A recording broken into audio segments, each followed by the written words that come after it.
And the list of training goes on. There's a lot more that they did, and we'll try to recap some of it. The Ax-2 crew spent time in simulators to orient their bodies to the conditions that may be experienced during the course of the mission, including into a centrifuge right here, simulating higher G-forces. Alternatively, the crew also participated in a zero-G parabola flight that simulated the lack of G-forces to experience weightlessness. Seems awesome. But aside from the simulating gravitational forces they will experience over the course of their journey, they also underwent altitude training in a hyperbaric chamber. This training simulates high altitudes where oxygen levels are low, and the crew uses this to identify how their bodies respond to hypoxic situations, as well as recognizing those effects in their crewmates. To be ready to spend 8 days on board and working on the International Space Station, they've spent time learning from mission controllers, experts in safety and emergency ISS procedures, as well as the essentials to living on board the orbiting laboratory. Things like how to heat up your food, where to find all the equipment you need, etc. The goal is to be able to confidently complete every task on their timeline, but to also be contributing members of the space station as a whole as other astronauts carry out their duties. And to that end, this crew will be working in areas on the ISS that are owned and operated by other countries. So the crew traveled to Germany and Japan to be qualified on those systems. The European Space Agency's Columbus module was in Cologne, Germany, where they trained on systems and operations for daily tasks, as well as responding to contingencies. Separately, to qualify for the Japanese Exploration Module, or GEM, the crew traveled to Tsukuba, Japan to learn from the instructors from the Japan Aerospace Exploration Agency. As you can imagine, international collaboration is a constant throughout this mission. So it's one thing to learn the systems of ISS, but it's just as important to understand how to live and work as a team in a shared space. And so the team spent 5 days training in the Human Exploration Research Analog, or HERA, at the Johnson Space Center. This is a confined experience that is designed to isolate the crew to build cohesiveness and teamwork. This experience included a chance to simulate work and research procedures, rehearse outreach efforts, and even respond to mock emergencies, all while living in close quarters, unable to leave. The team also spent time at the launch pad, in the suit-up room, and working through emergency procedures that might be necessary in the unlikely event of a pad abort scenario. That's right. That's right. Pretty cool to see. Absolutely. And you know, all of this training culminated in a final patch hanging ceremony at Johnson Space Center to mark the end of this crew's training. This is a tradition of NASA's that dates back to the beginning of the ISS 20 plus years ago. All that is to say this team is ready to go. And the last few months have all led to the here and now. What they accomplish on station is going to help write the guidebook for our next missions and how we coordinate efforts on our future Axiom station. Needless to say, this is also an important moment for those training crews as really they become a family and feel so connected after all of that time together. Now, on your screen, we have our first view of Dragon. This view comes to us from the International Space Station. We can see the lights blinking, indicating its location, and this is the furthest away it will be on camera. So it is approaching the International Space Station. For those of you that have just recently joined us, we had confirmation that the crew completed their suit leak checks, and those leak checks looked good. So they are in their seats, they're strapped in, and they are monitoring the progress of their approach to the International Space Station. This is what traffic looks like at the ISS. Very true.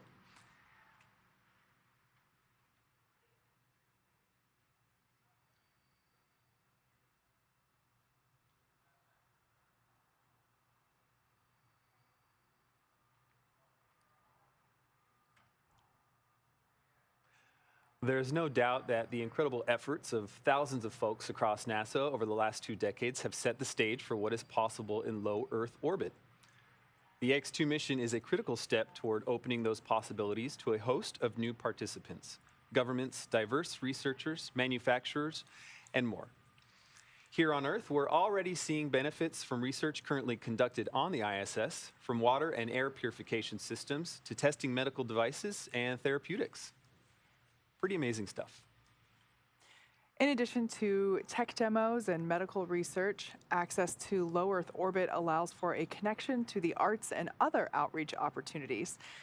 Ax-2 is the first of several proposed missions in advance of Axiom Station, the world's first commercial space station. A sustainable commercial low Earth orbit economy means expanded access to work in space.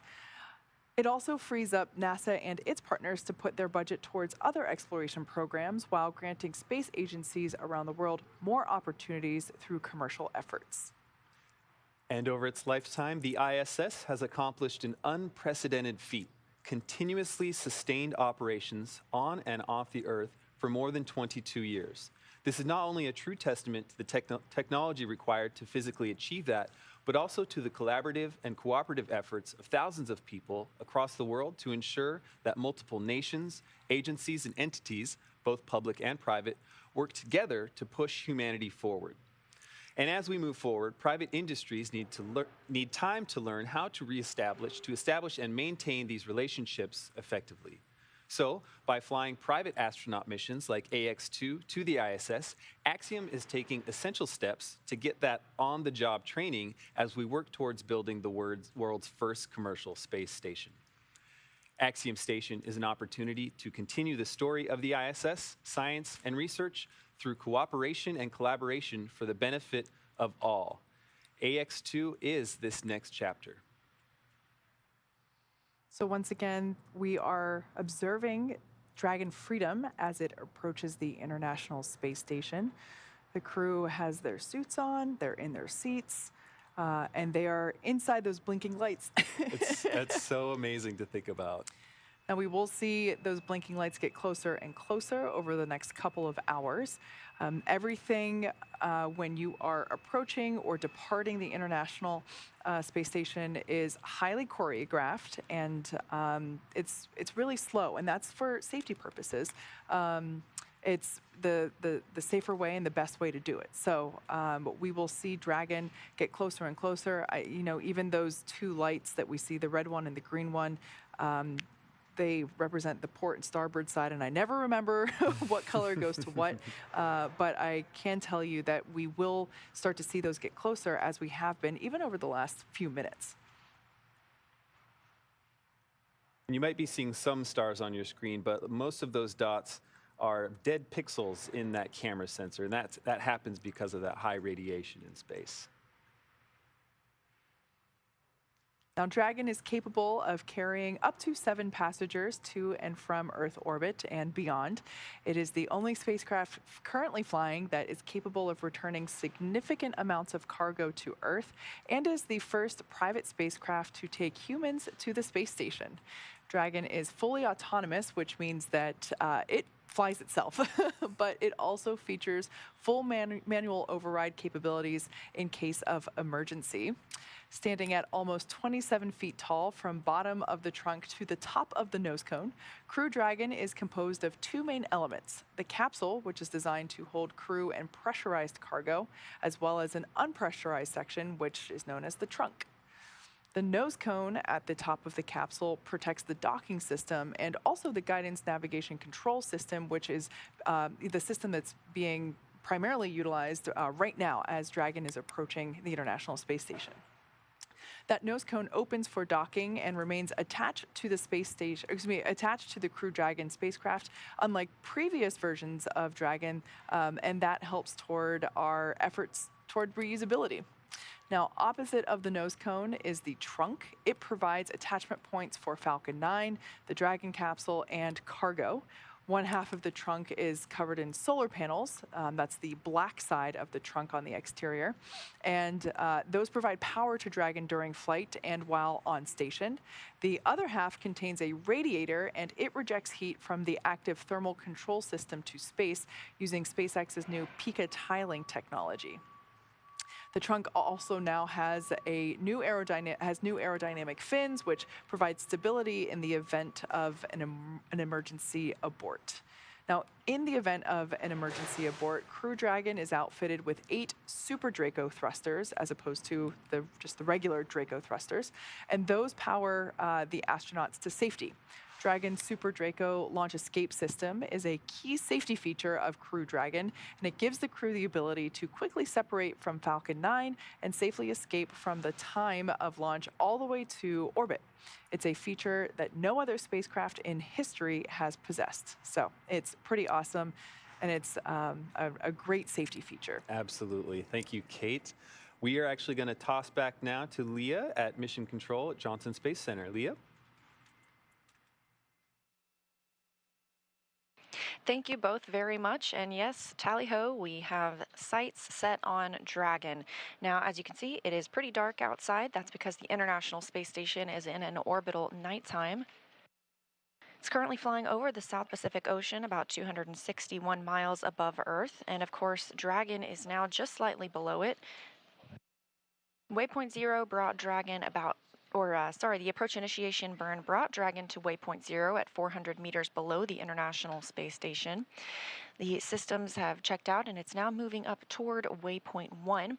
That is when Dragon is approximately 220 meters above the space station. It'll be on the docking axis, meaning it's directly in front of the docking port. So the crew are headed to the zenith port, the space-facing port of Node 2. And the other Dragon that's currently on board, which brought the Crew 6 crew earlier this year, that is docked to the forward port of the Harmony module. As you can see, we go in and out of receiving feeds from the International Space Station. That happens when we go through satellite handover periods. The International Space Station is orbiting Earth and seeing a sunrise and a sunset every 45 minutes. So we constantly hand over to different satellites that receive the feeds from the station and send it back to us on the ground. So you'll see that a little bit this morning. After we reach waypoint 1, we will pause until Dragon gets the go to move into waypoint 2. That's when they're only 20 meters away from the International Space Station, and the spacecraft is focused on aligning its docking system with the International Docking Adapter. Slow and steady wins the race at this point in the mission. Right now we're moving at less than 5 miles per hour. And as we move in from waypoint 2, we'll be moving even slower. We may hear the call out chop at a little less than 30 seconds before docking. That's the crew hands-off point when any aborts need to be done automatically by Dragon. And of course, we are tracking docking to come in at about 8:10 a.m. Central Time this morning. The crew are in their suits. They have completed good suit leak checks, everything continuing to move along very smoothly today.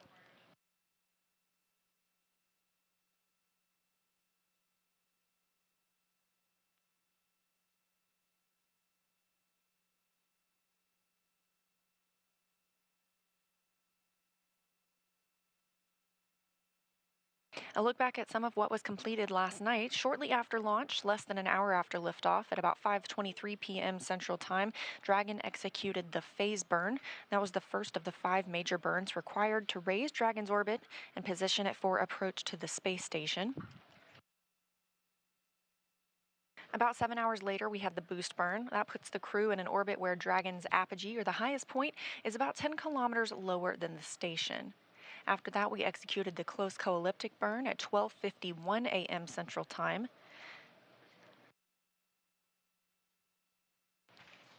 The close burn puts Dragon on an orbit roughly co-elliptic with the space station. That means it is roughly 10 kilometers lower than the station the entire way around the Earth, instead of just being 10 kilometers below the station at apogee, or its highest point.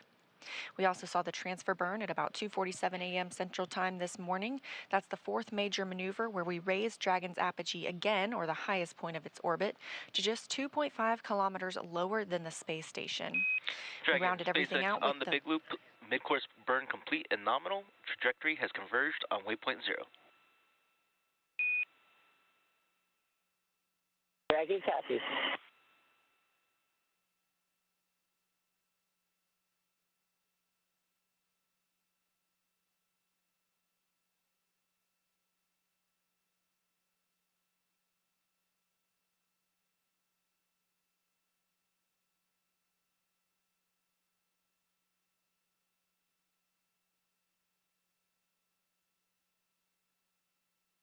And we just heard confirmation of a good mid-course maneuver. That's about halfway through the journey to waypoint 0 to make sure Dragon is positioned right under the station, again about 400 meters below. So confirmation that they did indeed conduct a mid-course maneuver this morning, and everything continues to look good for Dragon. We are in integrated operations. This happens when Dragon gets closer to the space station, specifically when they enter the approach ellipsoid, that 4 by 2 by 2 kilometer invisible boundary around the International Space Station. This helps us govern all arriving and departing visiting vehicles, whether they carry cargo or crew.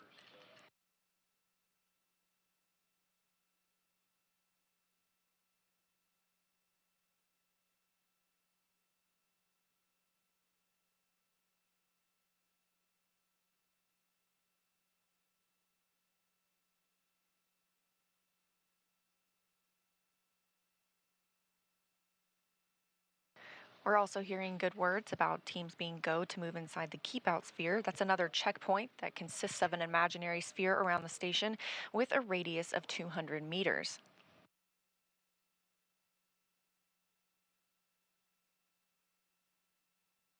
The keep out sphere carries a similar requirement on the orbital trajectory that if Dragon were to somehow lose control of its thrusters, the space station would be safe for 4 orbits or about 6 hours.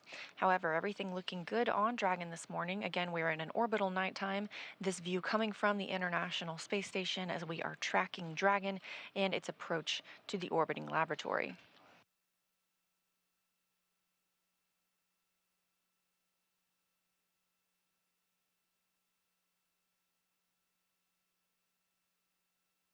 Once Dragon arrives at the space station today, they will be greeted by 7 crew members currently living on orbit.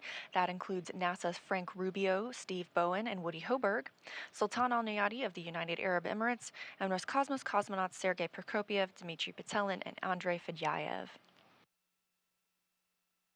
That'll bring our crew up to 11 for the next several days. We are looking at about an 8-day docked mission for the Ax-2 crew, about 10 days in orbit in total.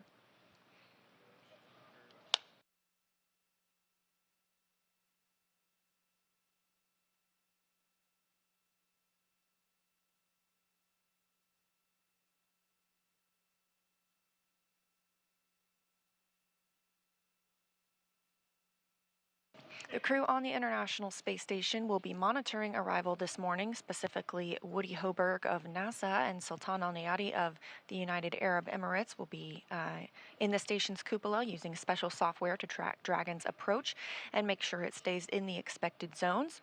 Once Dragon is docked, Hoberg will be our prime to start those hatch opening operations. He will start by opening the large hatch on the Node 2 forward, or Node 2 zenith that is, giving him access into the pressurized mating adapter. They'll then pressurize the vestibule, and that's the small space between the hatches on the Dragon and space station. Of course, the vestibule is exposed to vacuum prior to docking, Houston, so the crew... on the big loop, Dragon range is approximately 1,000 meters. Monitor long-range approach per steps 1 to 4. In 1.102, Dragon approach and retreat monitoring. ISS crew is now primed for vehicle approach monitoring.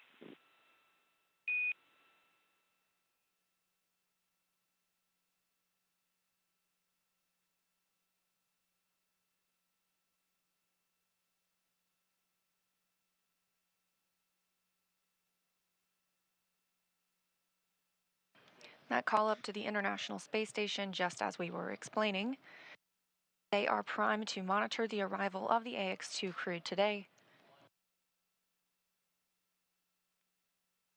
Again, we're heading toward waypoint 0. That's the 400 meters below station mark. We are now 950 meters from station, closing in at about 2.9 miles per hour.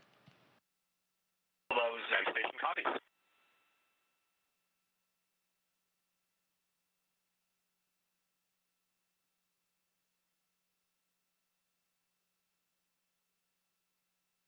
So once we dock at approximately 8:10 a.m. Central Time, it takes about 2 hours to pressurize the vestibule, the space between the hatches. Flight controllers here in Houston will monitor and verify the pressure readings to make sure that everything is leak-free before we get ready. Big loop for approach setup.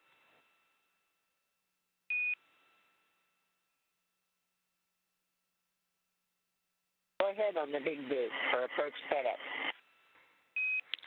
Ground has pulled go for approach 0 and will be enabling the maneuver shortly. Expected maneuver start time is per your forward displays. Reminder that Dragon will continue through waypoint 1 to waypoint 2 without stopping at waypoint 1.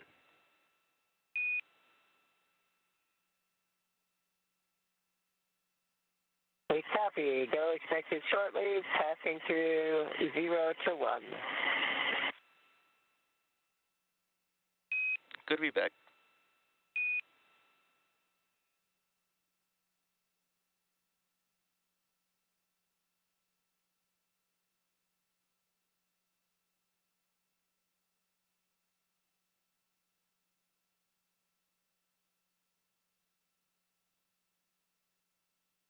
Good news from the ground to the crew, that coming from the core, the crew operations responsible engineer in Hawthorne, California at SpaceX headquarters, to Commander Peggy Whitson aboard Dragon.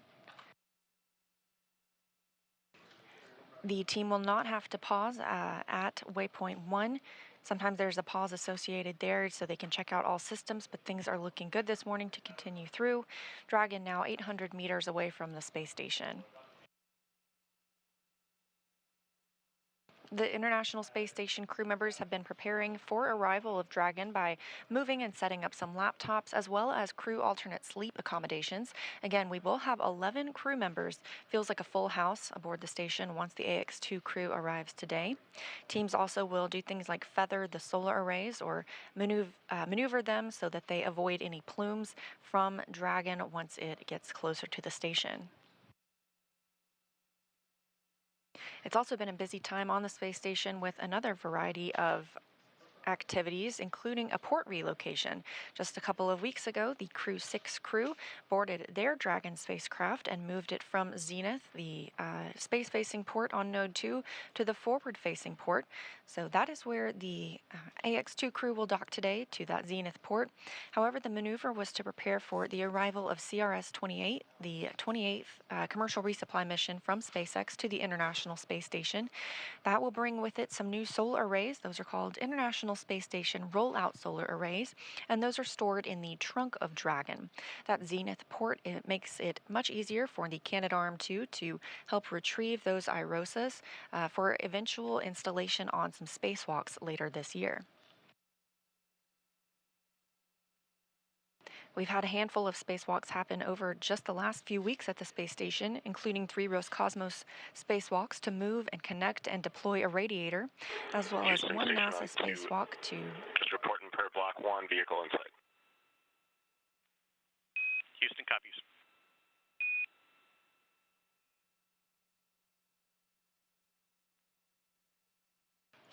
We have recently had a spacewalk to prepare for those upcoming solar array installations. And hearing confirmation from the crew aboard the International Space Station that they themselves also have their sights set on the approaching Dragon.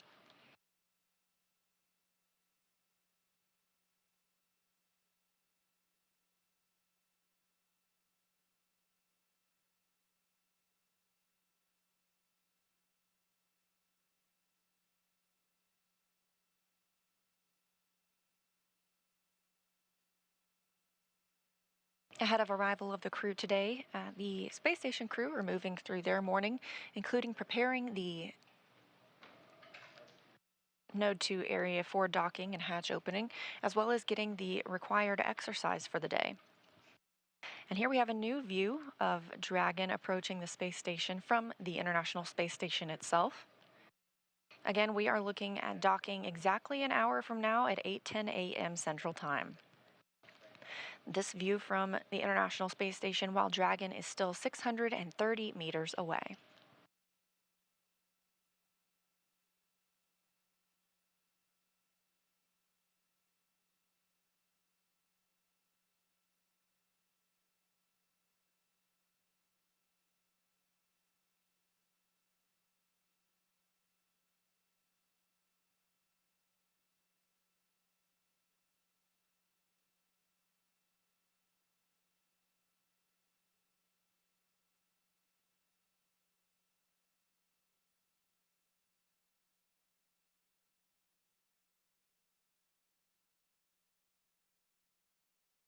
Again, this is an entirely autonomous flight for Dragon.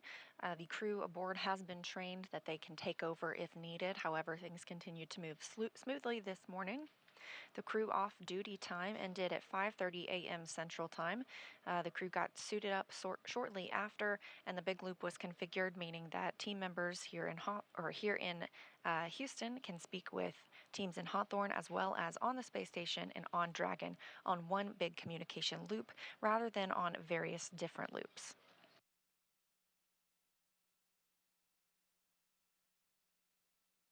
Being that it is an autonomous flight, NASA astronaut Woody Hoberg and Sultan Al Nayati of the United Arab Emirates will be in the cupola just to monitor the arrival of Dragon. They can also send commands to the capsule if needed, but that's not anticipated. Hoberg will then be primed for assisting in pressurization of the vestibule and the hatch opening operations. After docking and the welcome ceremony, all crew members will then move into an ISS safety briefing, making sure that they are briefed on everything they need to know while living aboard the International Space Station for safety purposes. Of course, they go through a lot of that training here on the ground, but it's a great refresher once they arrive on board in the microgravity environment.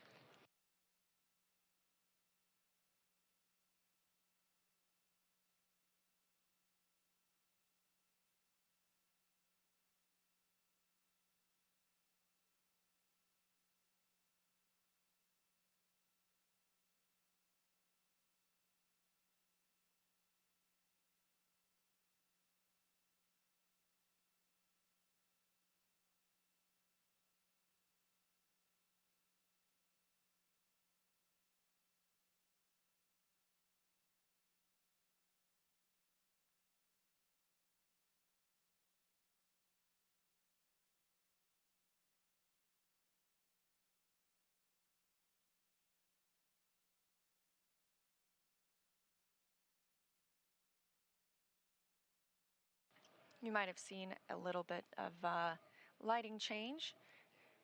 We are now entering into an orbital daytime. Again, we see 16 sunrises and sunsets a day aboard the International Space Station, moving at 17,500 miles per hour, giving us an even better view of Dragon as it gets closer, now about 500 meters from the orbiting lab.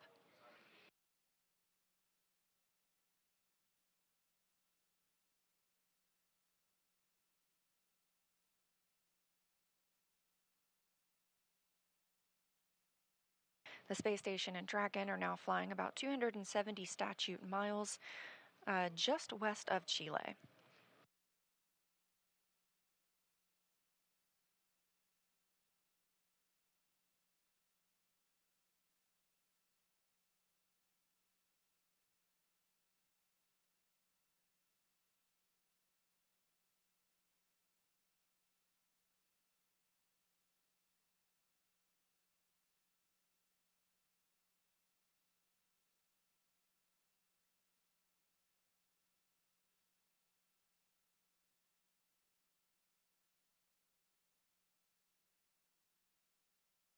Again, we're heading toward waypoint 0. That'll be at 400 meters below the space station.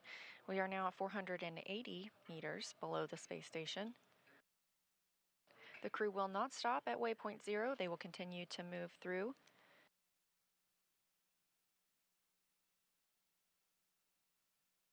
Once they make their way to waypoint 1, there will be a continued go-no-go to allow Dragon to begin its approach to waypoint 2. That's located inside the keep-out sphere about 20 meters away from the space station. We do not have to hold at waypoint 1. All of the systems have checked out, and so we have that opportunity to continue moving toward waypoint 2. However, we do conduct a hold at waypoint 2 just to make sure Dragon is completely aligned with the international docking adapter on the Node 2 Zenith, or space-facing port.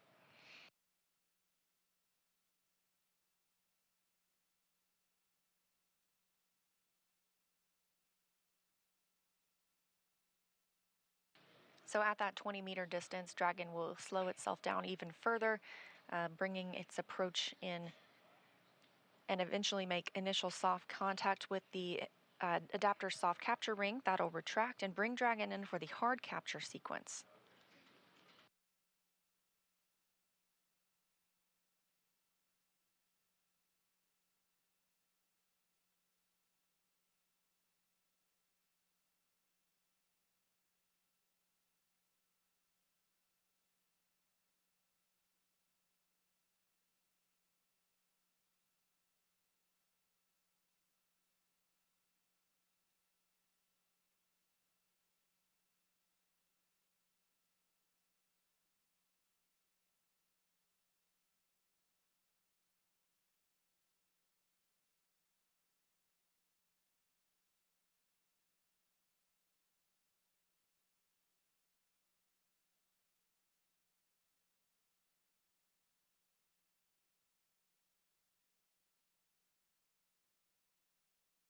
Now less than 450 meters away from the International Space Station. Again, we are in integrated operations with teams here in Mission Control Houston monitoring Dragon's approach to the International Space Station, along with teams in Hawthorne, California.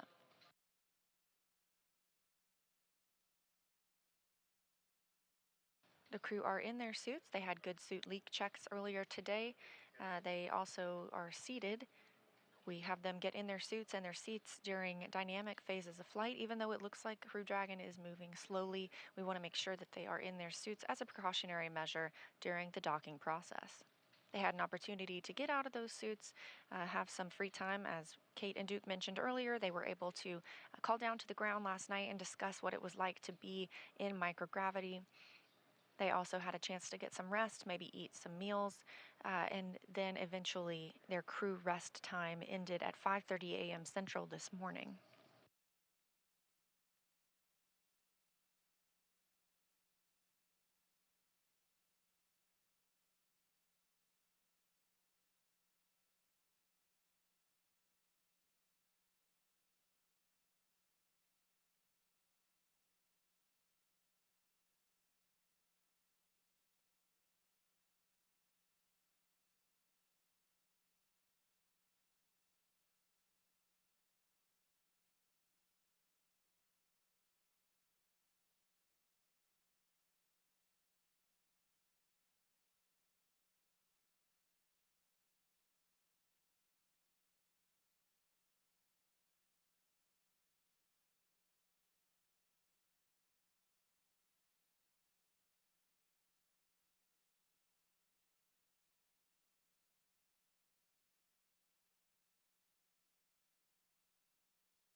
Again, you're watching live coverage of the Ax-2 mission, Axiom's second private astronaut mission to the International Space Station.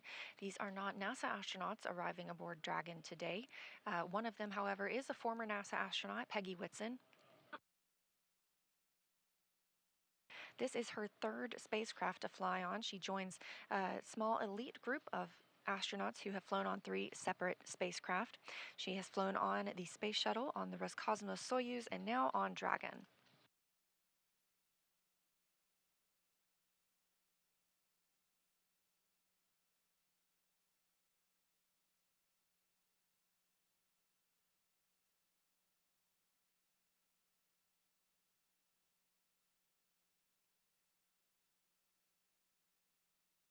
Since NASA opened up the space station for commercial activity in 2019, we've continued to work with private industry to prepare for the future of low Earth orbit. And our long-term goal is to be not just the provider of a low Earth orbit destination, but to be a customer. We want to be one of many customers purchasing commercially owned and operated services. So we need to work together today to ensure this path of tomorrow. Enabling these private astronaut missions helps us to refine and mature any of the processes we need for that future. So our NASA astronauts are working side by side with Dragon private and SpaceX national on the Big Loop. astronauts. Approach 0 has started and trajectory has converged on waypoint 1. Expected arrival at waypoint 1 is per your forward displays. Dragon copies.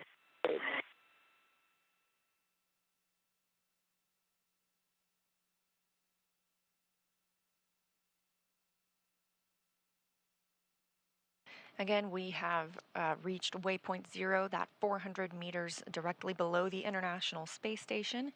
Coming up, we are going to move from waypoint 0 to waypoint 1, pausing at that distance of approximately 220 meters, putting Dragon on the docking axis, meaning it's directly in front of the docking port.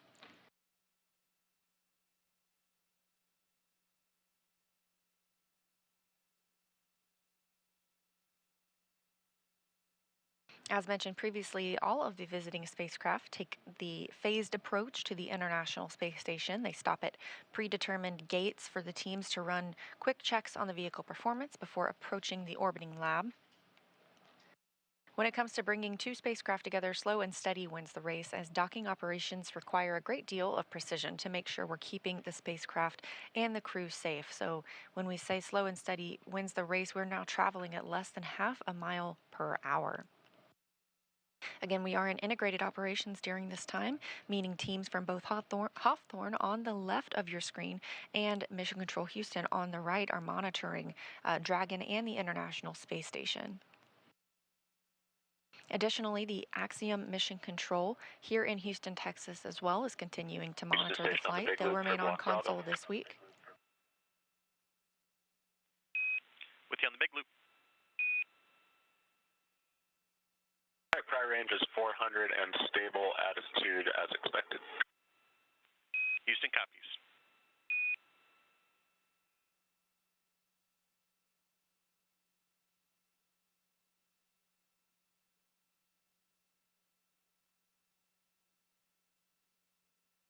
The Axiom team will work with the Ax-2 crew aboard the space station this week to ensure all of the payload operations that they'll be conducting, as well as any of their downlinks with team members on the ground, as well as media and potentially some STEM outlets, will be executed smoothly.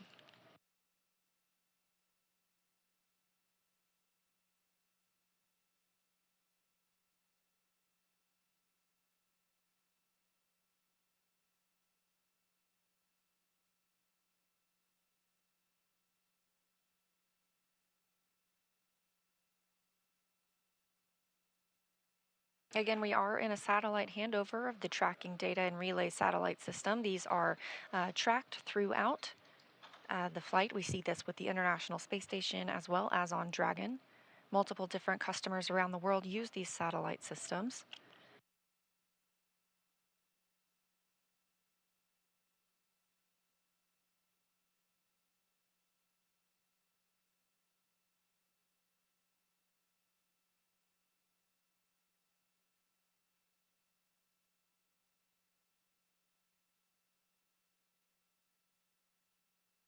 All 7 crew members currently aboard the International Space Station, currently moving about their day, some of them exercising, some enjoying their midday meal.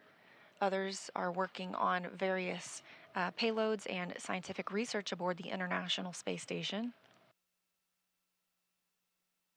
There are some constraints as we move into integrated operations, specifically during docking, and once the spacecraft is soft docked, there will be an exercise constraint. We don't want any additional loads imparted on Dragon, so any vibrations that can be caused from using, say, the treadmill or the stationary bicycle, we want to keep that from, again, imparting those additional loads to ensure a safe and smooth docking for Dragon. So the crew will be asked and are not timelined to perform any workout activities during that time.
This view from the International Space Station, currently flying 266 statute miles above the South Atlantic Ocean.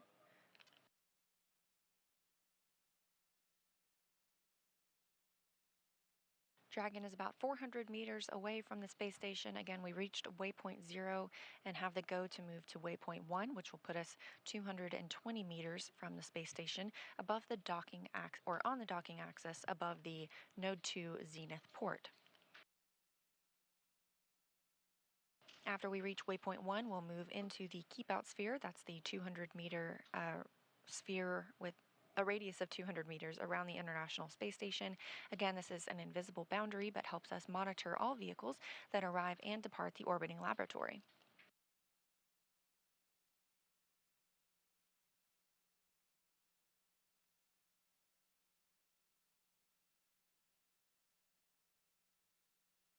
For any maneuvers at this point, we are seeing Dragon use its service section Draco thrusters. These each provide 90 pounds of force. There are 12 of those Dracos. Those are only used in the vacuum of space. It's good for these attitude control maneuvers, and those are grouped into 4 clusters of 3 thrusters each. On board, Dragon also has Super Dracos. These are only used for pad or ascent abort scenarios, so these are currently disabled. They are disabled after the ascent portion of the mission. There are also 4 forward bulkhead Draco thrusters. These are located underneath the nose cone. They're used for larger burns like the deorbit burn. However, we're not looking ahead at that currently. We expect that to come about 8 days from now. We are planning for this crew to spend 8 days aboard the International Space Station.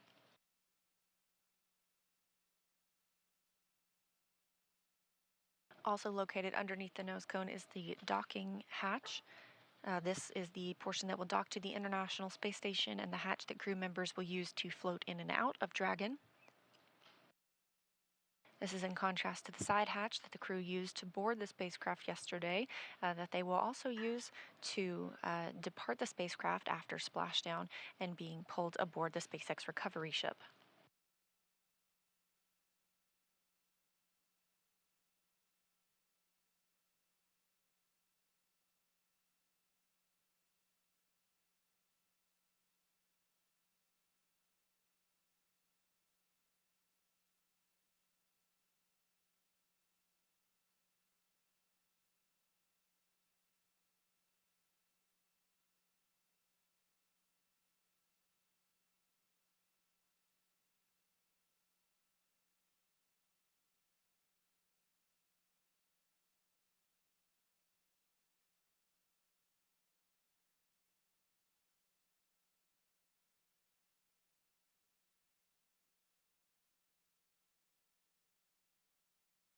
Pretty quiet here in Mission Control Houston, as well as obviously aboard Dragon and the International Space Station, as this is a fully autonomous flight, and everything continues to go well for Dragon and its arrival this morning.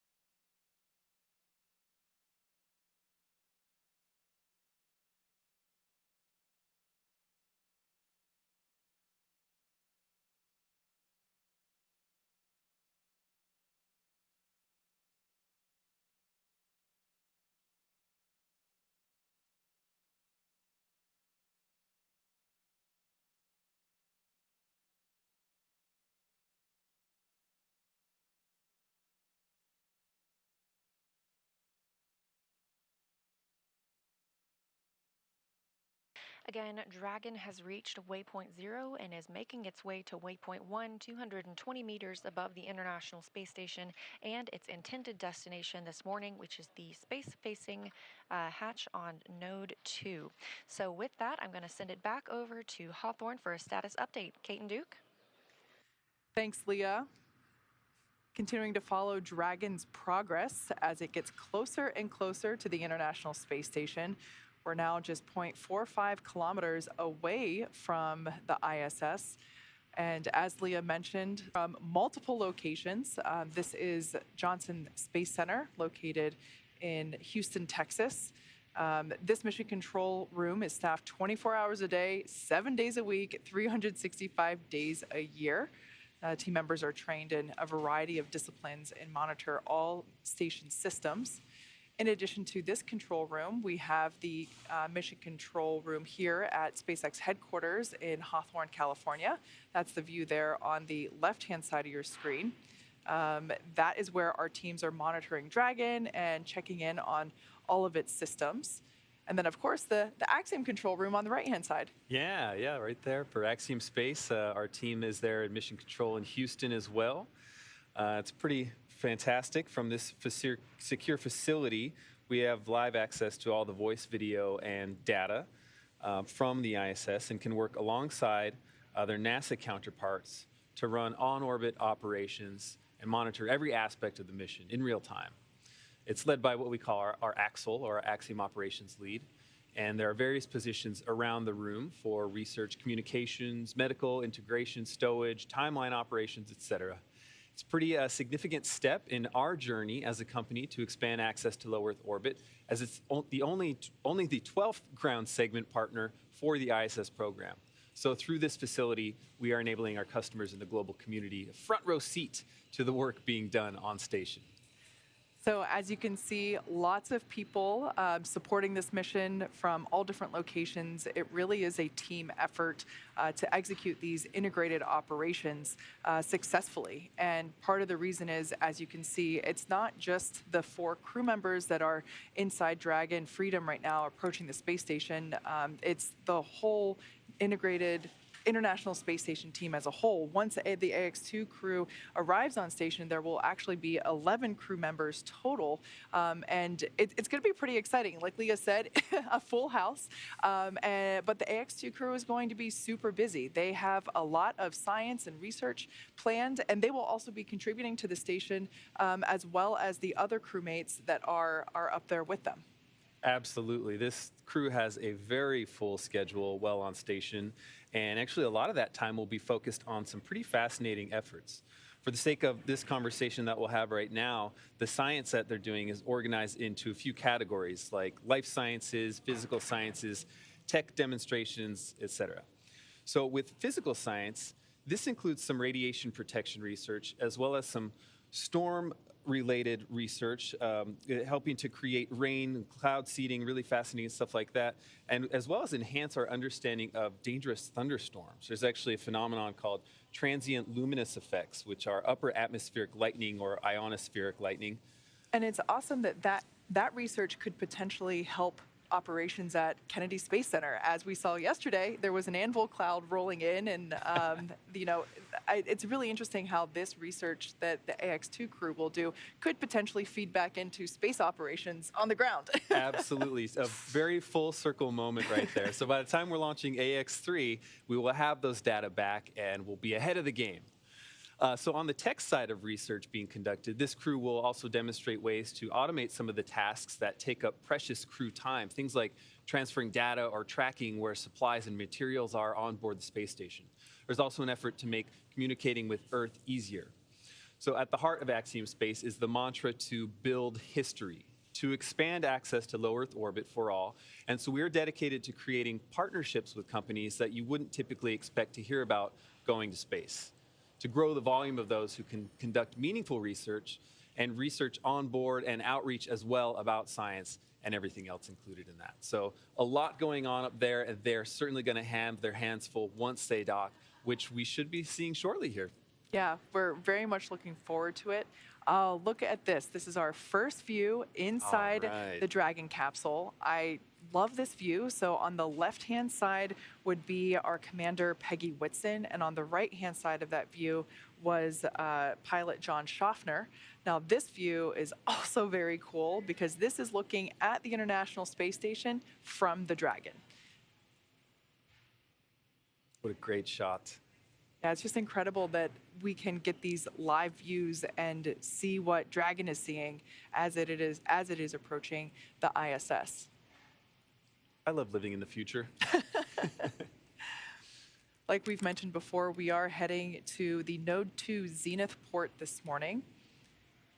We have passed through waypoint 0, which is the 400-meter mark, which is 400 meters away from station. We're heading up and around over the station to waypoint 1, which is about Dragon station on the big loop. Expect reconfiguration of the C2V2 return link shortly.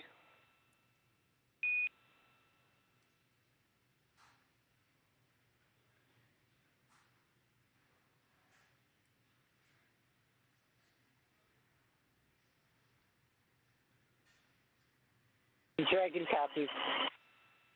Station copies.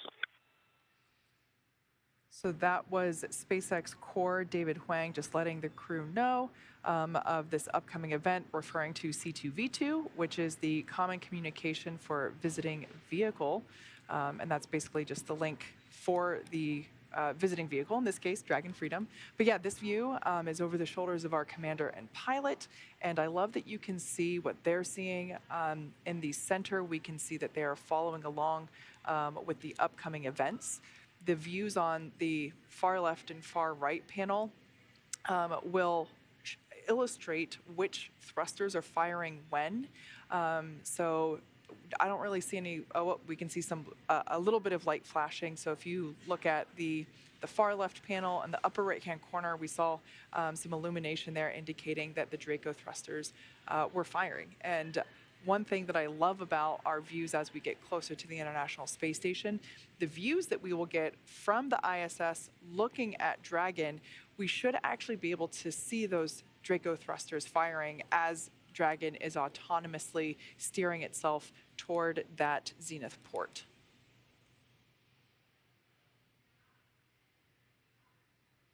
Now, when we say autonomous, it's truly what that means. Dragon is doing all the calculations and steering and flying automatically. It is flying itself. That being said, our pilot, John Shoffner, has the capability to take over manual control at any time if necessary. But it is incredible to be able to see what they're seeing. Oh, and that view on the left-hand side there, we can actually see those thrusters, as I mentioned.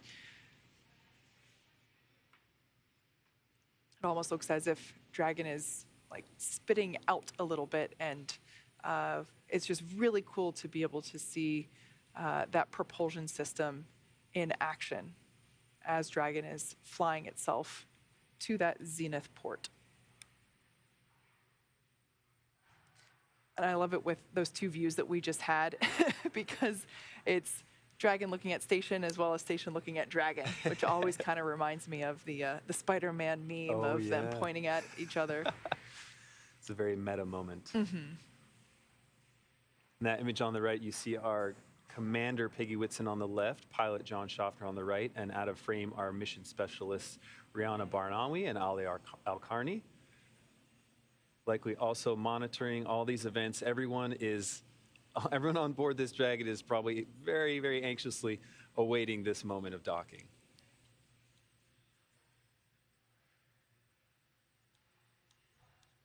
Ending nearly a 16-hour transit to get to the ISS after launching.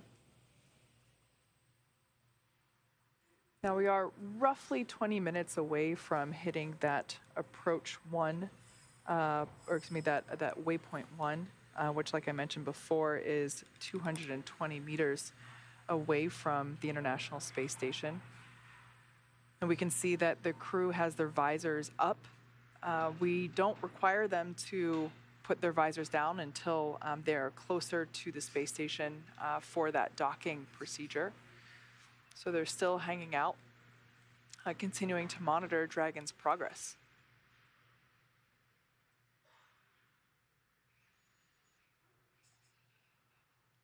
As we said before, once the 4 Axiom 2 crew members get on station, they're going to be there for 8 days, and they're going to be very busy.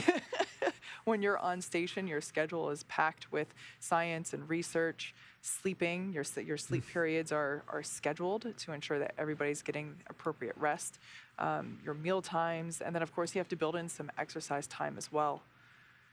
But yeah, the crew will be very busy once they get on station. So these final moments before they actually arrive might actually be very calm and restful, because like we said before, the crew right now, they are monitoring, they are keeping an eye on Dragon systems, and of course keeping in contact with the integrated operations teams from all 3 mission control centers that we mentioned before. Once again, this is a live view of the International Space Station from Dragon. It almost looks fake. It's so clear and beautiful.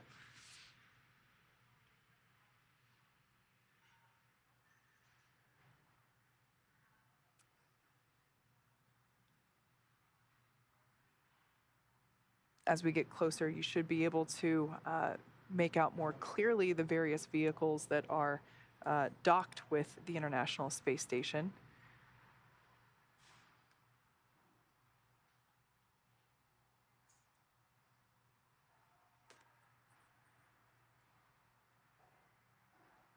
Once we get closer, I definitely want to keep an eye on to those various ports. As we mentioned, we did a port relocation maneuver for the Crew 6 capsule. Dragon station on the big loop. C2V2 link reconfiguration complete.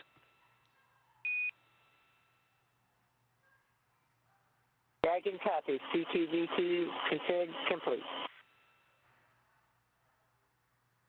As I mentioned, we did a port relocation maneuver for the Crew 6 capsule, which is Dragon in Denver.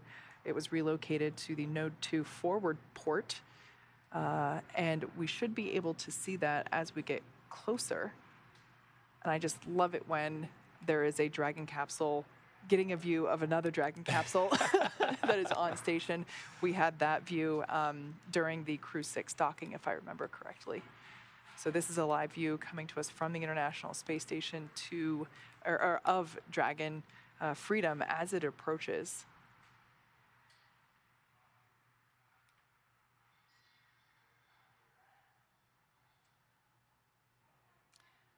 All right, so as we are continuing to get closer to the International Space Station, we are heading towards that waypoint 1.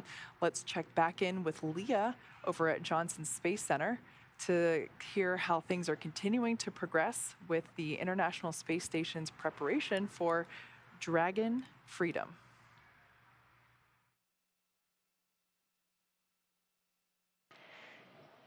Hi, Kate. Hi, Duke. Thanks for carrying us through a little bit of that. And yes, that's no moon. That is Dragon approaching the International Space Station. As you heard, we've reached waypoint 0, that 400 meters away from the space station. We're just a little bit below that now. But as you can see, we've made quite a bit of movement. Our previous view of Dragon had the Earth in the background. Now we have space in the background. The spacecraft has moved out in front of the International Space Station, still less than 400 meters away, about 380 meters right now, but we're moving up to waypoint 1. And again, waypoint 1 is about 220 meters away from the space station. It'll be directly above that Node 2 zenith or space-facing port. We have the opportunity to pause here, check out any systems if needed, and we expect arrival at waypoint 1 in about 10 minutes.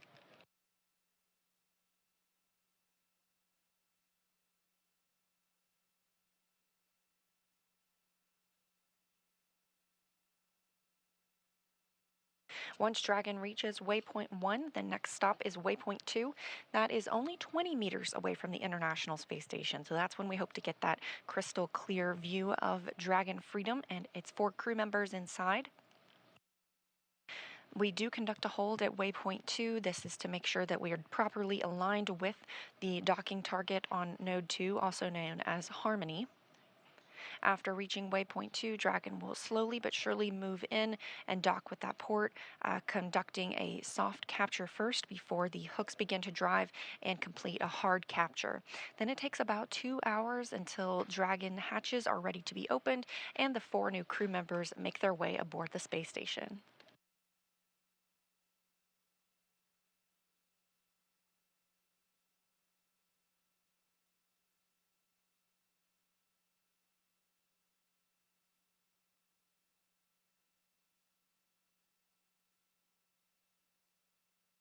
Now 350 meters away from the station. Again, this is Dragon Freedom.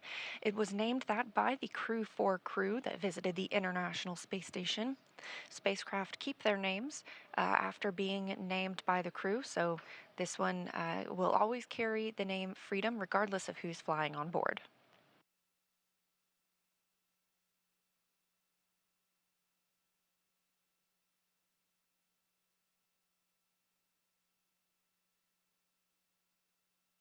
On the International Space Station side, things continue to move smoothly. Again, we have NASA astronaut Woody Hoberg in the cupola along with UAE astronaut Sultan Al-Nayati. They're monitoring Dragon's approach. It is a fully autonomous flight for the visiting spacecraft, meaning there is no action required on part of the crew. However, they do have the ability to take control if needed, as well as the crew aboard the space station can send commands to Dragon to retreat if necessary. But we're not expecting any of that this morning as things continue to move smoothly, now 330 meters away from the orbiting laboratory. On the space station side, the solar arrays have been configured. Again, teams here in Mission Control Houston will command the solar arrays into a position, we call it being feathered. This keeps any loads from being imparted on the solar arrays themselves from any plumes that come from Dragon as it makes those fine-tuned maneuvers. We are in a satellite handover again with the tracking data and relay satellite systems, but a great shot here of mission control at SpaceX in Hawthorne, California. Again, we are in integrated operations now that we are inside the approach ellipsoid, that 4 kilometer by 2 by 2 kilometer invisible oval that helps us monitor all of the arriving and departing spacecraft at the International Space Station. And on the right-hand side of your screen, you've got Mission Control Houston. These teams work around the clock, 24/7, to monitor all of the station's systems. Leading the teams this morning is Flight Director Marcos Flores.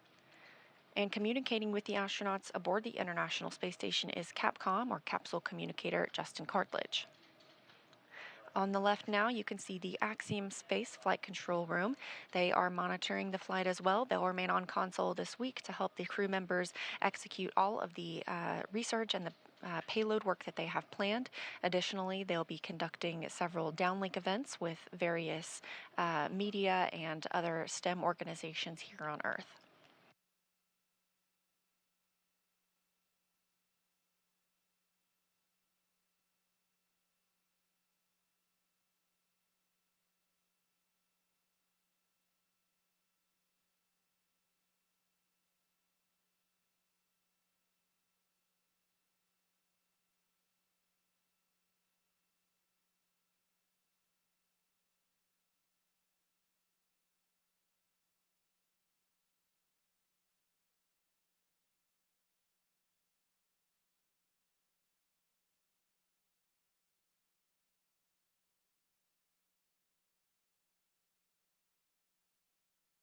Now just 290 meters away from the space station and closing in. Again, slow and steady. We are less than 1 mile per hour as we see Crew Dragon move toward the International Space Station Zenith port. Once we reach that, it'll be waypoint 1. We hope to see that in about 5 minutes, and we're tracking docking again this morning at 8:10 a.m. Central Time, so just about 20 minutes from now.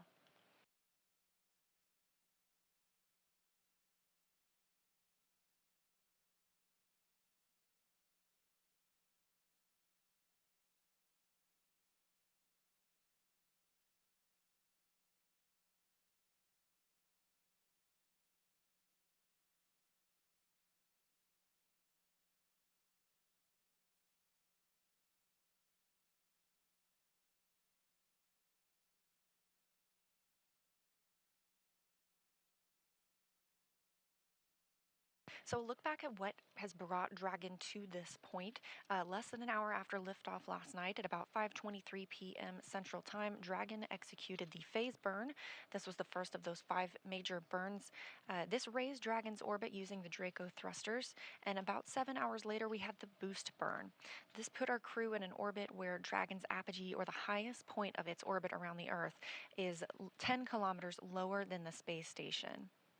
After that, we execute the close co-elliptic burn, and this puts Dragon on an orbit roughly co-elliptic with the station. So it means it maintains that orbit about 10 kilometers lower than the station all the way around instead of just at apogee. The transfer burn occurred at about 2:47 a.m. this morning, Central Time. This is where we raised Dragon's apogee again. That's the highest point of its orbit to just 2.5 kilometers lower than the station. We want to make that co-elliptic one more time, so we round that out with the final co-elliptic burn. That was at 3:34 a.m. Central this morning, maintaining the constant orbit about 2.5 kilometers below the station.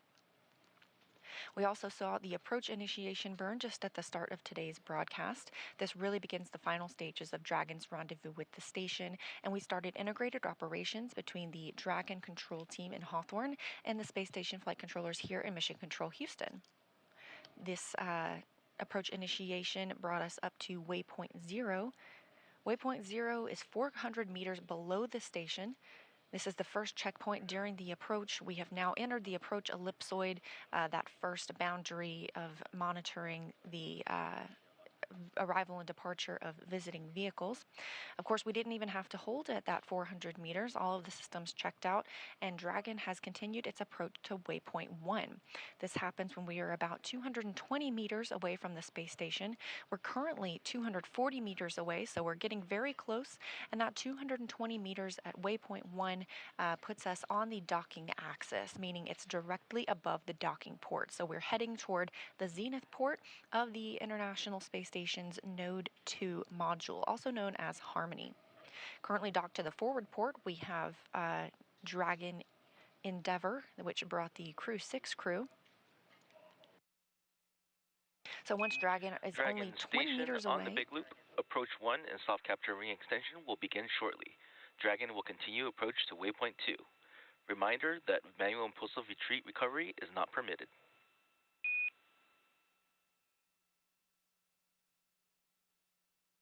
Dragon copies. Station copies.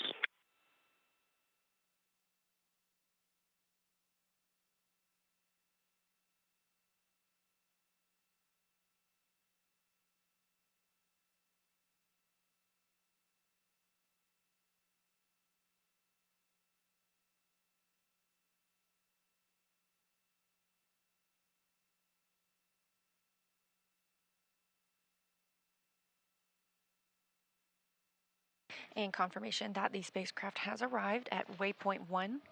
Again, we have the opportunity to hold here. It's 220 meters away from the International Space Station, specifically in line with the docking axis on the zenith port of Node 2. And you can see some of those thruster plumes coming from Dragon as it fine-tunes its approach using those service section Draco thrusters.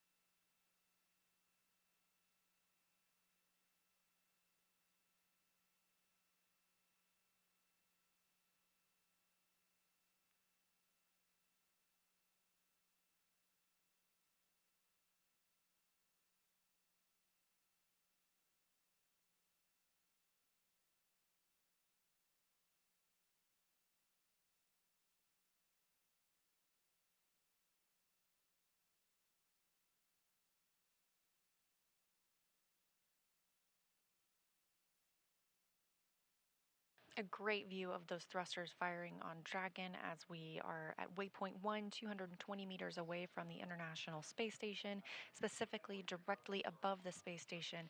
And inside Dragon right now, we have our 4 private astronauts, Peggy Whitson, the commander, pilot John Shoffner, Rayyanah, Barnawi, and Alqarni.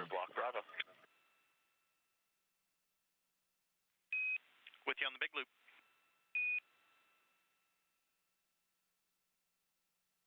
Pry range 208 meters and decreasing attitude as expected. We copy and concur from the ground.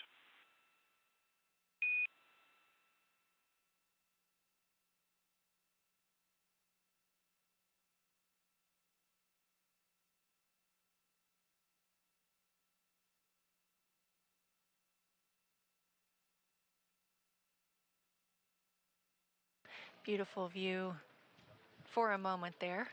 We have of Dragon, this courtesy of Cronus. Cronus flight controller here this morning is Brian Crisp in Mission Control Houston. Dragon's thrusters continue to fire. We are now less than 200 meters away from the space station. We have passed through waypoint 1 as well as the keep out sphere. And the keep out sphere is that 200 meter radius around the International Space Station, another invisible boundary that helps us monitor our arriving and departing vehicles.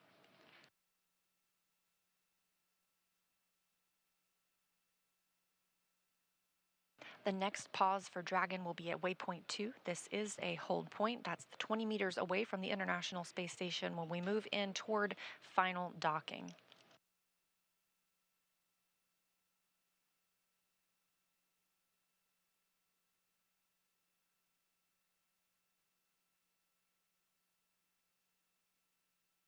In this view of Dragon Freedom, you can see the hatch or the nose cone is opened and a good view of those 4 forward bulkhead thrusters. Those are used for the larger burns. We are now using the 12 service section Draco thrusters.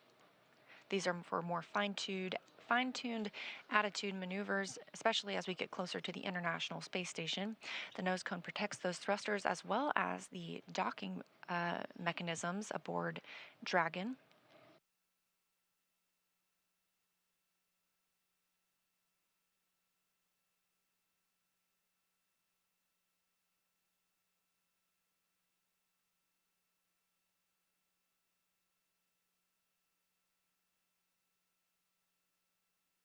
We're expecting arrival at waypoint 2 in about 8 minutes.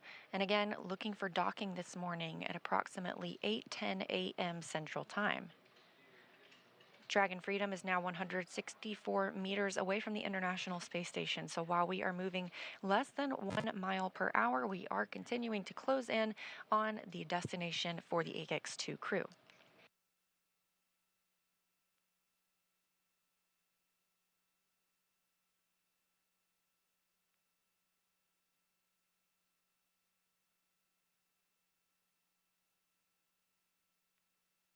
That's Dragon on the big blue. Visors are closed for all 4 crew. Copy, Dragon. Visors are closed.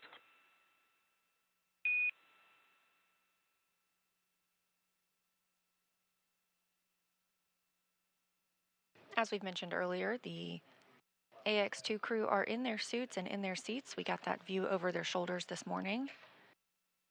They do not have to wear their suits for the entirety of the flight. When they are not in these dynamic operations periods, they are welcome to take those off and get into some more comfortable attire specifically for their sleep portion of their flight.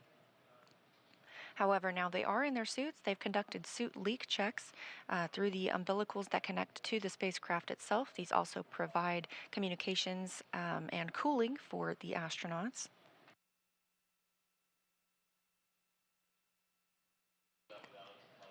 And as you heard Commander Peggy Whitson just report down to the ground, the visors have been closed on the suits, so they are preparing for docking. And again, we're looking for that about 10 minutes from now. We do have some time and some hold time that we can conduct at waypoint 2 if needed. We can wait until lighting conditions are preferred for Dragon to move in for its final docking.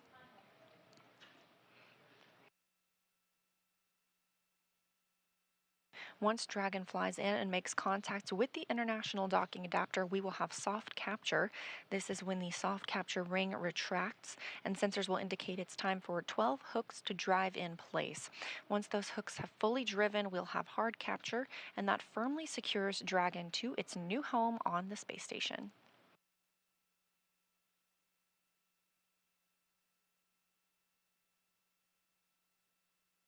Now just 130 meters from the International Space Station, everything continuing to move smoothly for Dragon. Station on the big loop, our review of steps 5 and 6 is complete and ISS is ready for docking.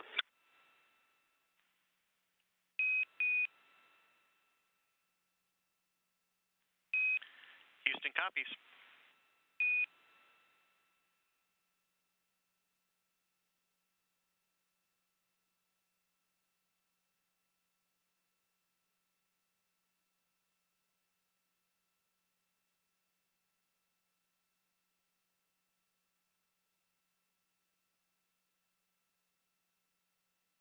We are in another satellite handover and expect to regain video of the crew aboard Dragon as well as from the International Space Station shortly. However, things Dragon continuing station to on the check big out loop, here. soft capture ring extension complete.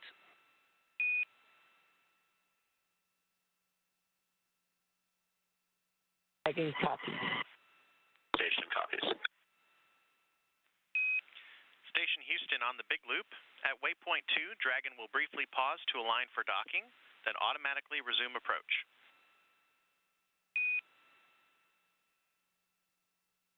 Station copies.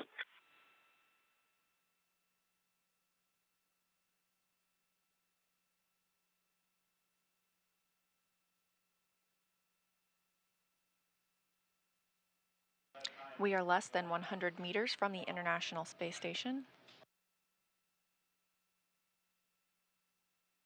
Currently, Flight Director Marcos Flores here in Mission Control Houston is polling all of the team members in this room, conducting their go-no-go poll for docking.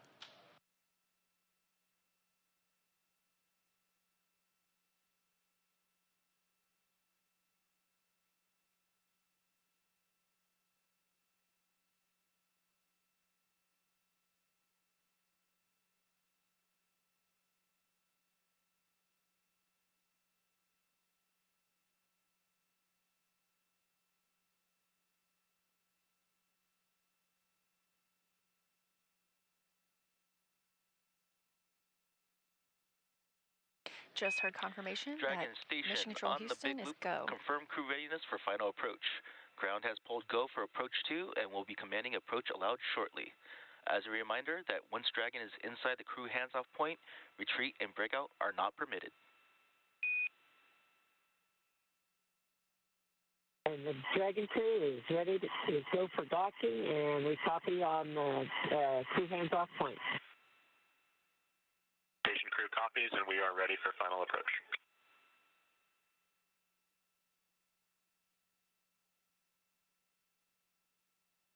A lot of voices in the mix there, the last one being from NASA astronaut Woody Hoberg, who's in the cupola monitoring docking this morning. And good words from all of the teams that they are go for docking. Dragon is now less than 60 meters away from the International Space Station. We're expecting arrival at waypoint 2 in 2 minutes. Again, that'll be the 20 meters away from the International Space Station, directly above the Node 2 Zenith docking port. We do have a pause at waypoint 2, and they can hold there for an extended period of time if need be, if they want to wait for lighting conditions to change or to check out systems any further. However, things continuing to look good this morning.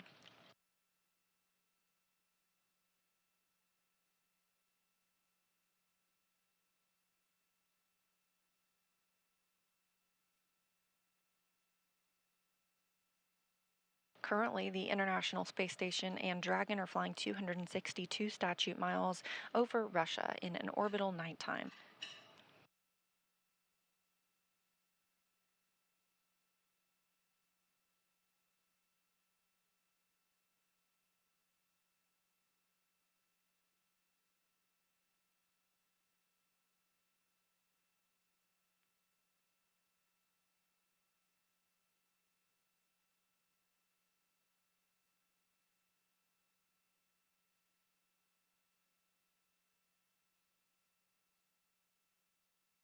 Dragon now 34 meters away from the International Space Station. We also heard confirmation earlier from teams here on the ground that the soft capture ring is properly extended.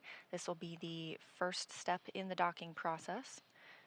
Dragon will make contact with the International Space Station, and that docking ring, or the soft capture ring, will retract, pulling it in until it's time for the 2 sets of 6 hooks, so 12 hooks in total, to make the hard capture to the International Space Station.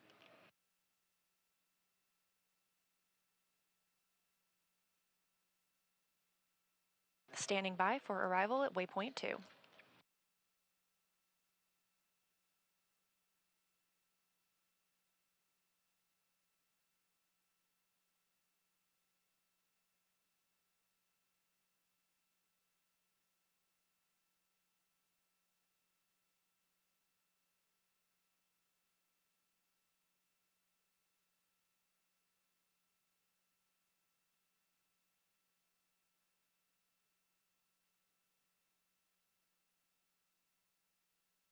Dragon Freedom and the Ax-2 crew have arrived at waypoint 2, just 20 meters from the International Space Station.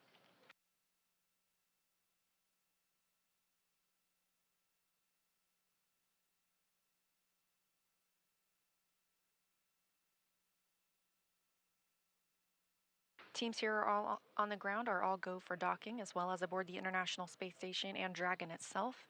Again, this graphic just a look at what we have seen so far, most recently this morning when Dragon arrived at waypoint 0, 400 meters away from the space station, moving into waypoint 1, 220 meters directly above and on the docking axis. We have now moved down from that 220 meters into just 20 meters from the International Space Station, directly above the Node 2 Zenith port. This is a hold point for Dragon. Houston, on the big loop, Dragon is on final approach and is go for docking. Monitor per steps 5 and 6 in 1.102, Dragon approach and retreat monitoring. Station copies in work.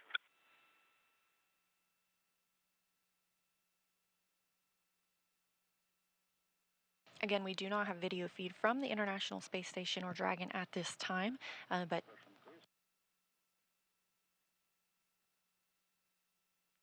teams continue to monitor its approach to the space station itself. We have now left that waypoint 2 hold point of 20 meters away, now about 16 meters from the International Space Station.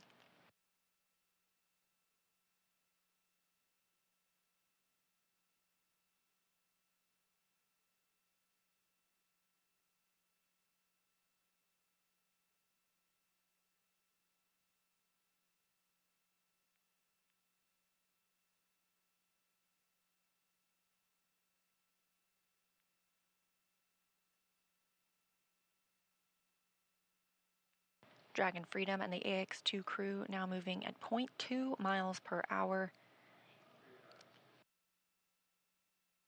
All 4 crew members suited and in their seats, preparing for docking.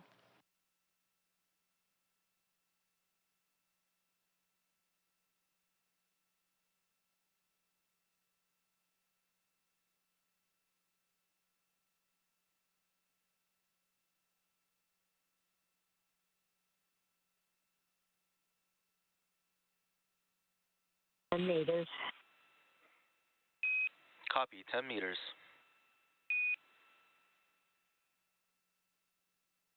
As you can hear, the Dragon crew are able to view the status of their docking on the crew display screens, reporting that they are now 10 meters and actually less than 10 meters away from the Node 2 Zenith or space-facing port on the International Space Station.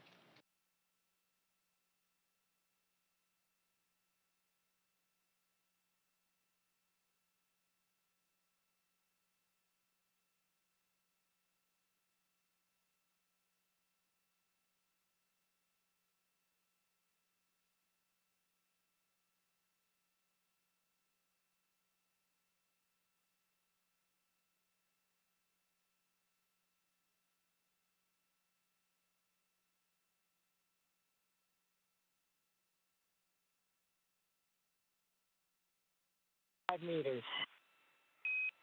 Copy, 5 meters. Still moving 0.2 miles per hour, Dragon Freedom is now 5 meters away from the International Space Station. Again, we do not have video feed of the spacecraft at this time, but team members are able to track its status, and everything continues to go as planned.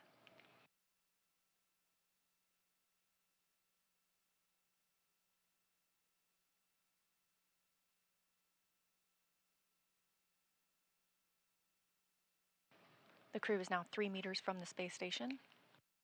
Meters, chop. Copy, 2 meters. Hands off. CHOP stands for the crew hands-off point, now 2 meters from the station, standing by for docking. 1 meter. Copy, 1 meter.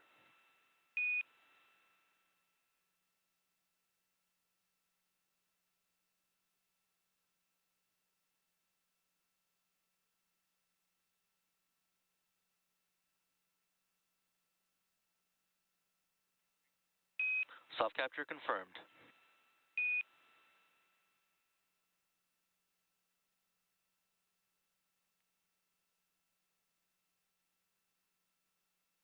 And we have confirmation that the Axiom 2 crew has docked to the International Space Station at 8:12 a.m. Central Time.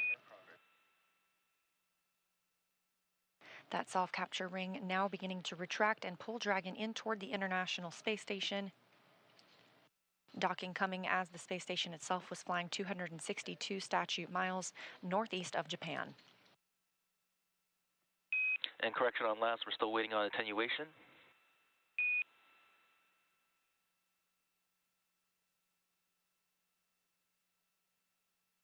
Continuing to get good reports here from teams on the ground. Again, aboard the International Space Station, NASA's Woody Hoberg and UAE's Sultan Al Nayati continued to monitor the crew as well.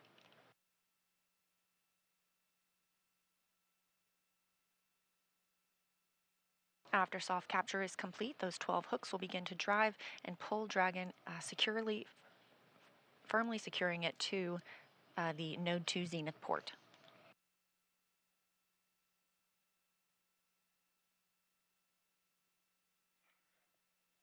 And Dragon, now we have ring retraction in progress.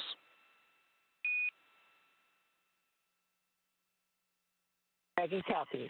That's the softest docking I've ever had.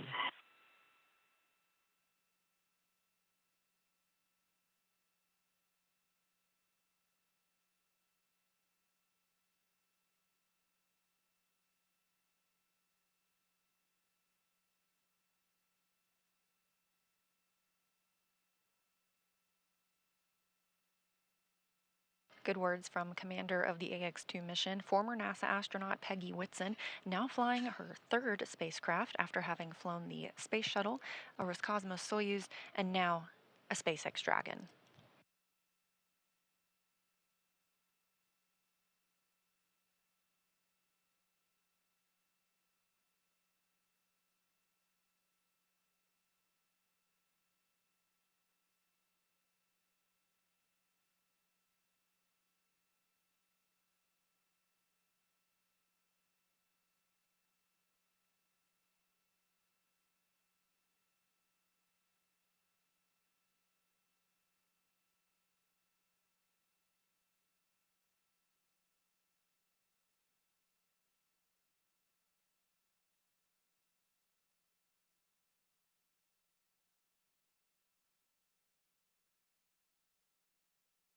That soft capture ring continues to retract. Again, this is the first stage in docking. Shortly after ring retraction is complete, we will move into the hard docking portion. This is when those 12 hooks, 2 sets of 6, drive and firmly secure the spacecraft to the Node 2 Zenith port. Again, just a few weeks ago, the Node 2 Zenith port was occupied by another SpaceX Dragon. Dragon was relocated by the Crew 6 crew who arrived on that spacecraft from the forward port, or from the Zenith port where Dragon Freedom now is, to the forward port. Again, we expect the Axiom 2 crew to live and work aboard the International Space Station for about 8 days before beginning their return journey to Earth.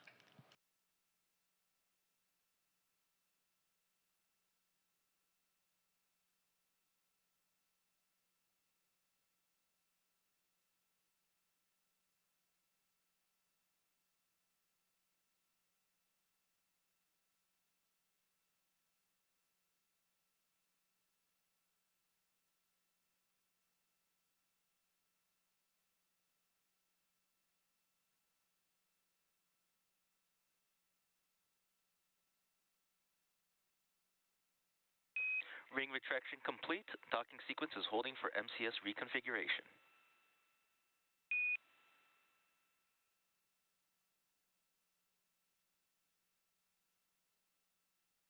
We have confirmation that the ring retraction is complete. Next steps for this hard capture will be for those 12 hooks to drive.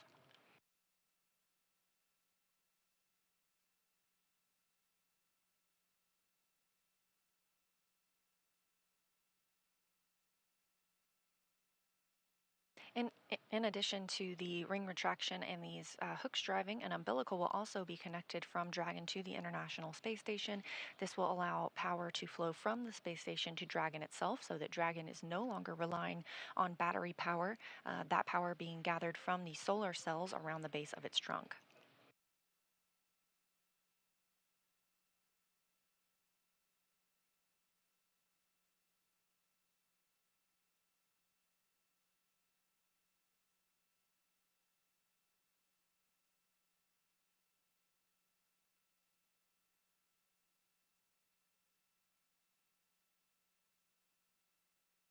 Again, we are in a handover of our satellites for KU, which is what brings down our video. We do have audio communication with the crew through our S-band.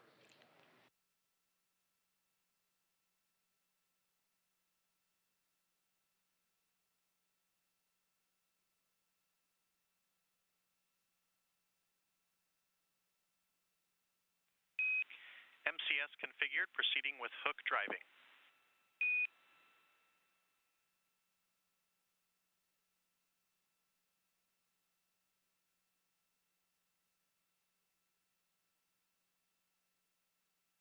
Teams reporting that we're properly configured for hard capture. Again, this is 12 hooks, 2 sets of 6. They will drive the first 6, and once those are firmly latched, they will then drive the next 6. We do see those first 6 hooks now starting to drive.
The first 6 hooks continue to drive in the hard capture process. Again, after these, we'll have another set of 6 before we can officially declare that Dragon is firmly secured to the International Space Station. Everything continuing to go as planned this morning. Again, docking coming at 8:12 a.m. Central Time.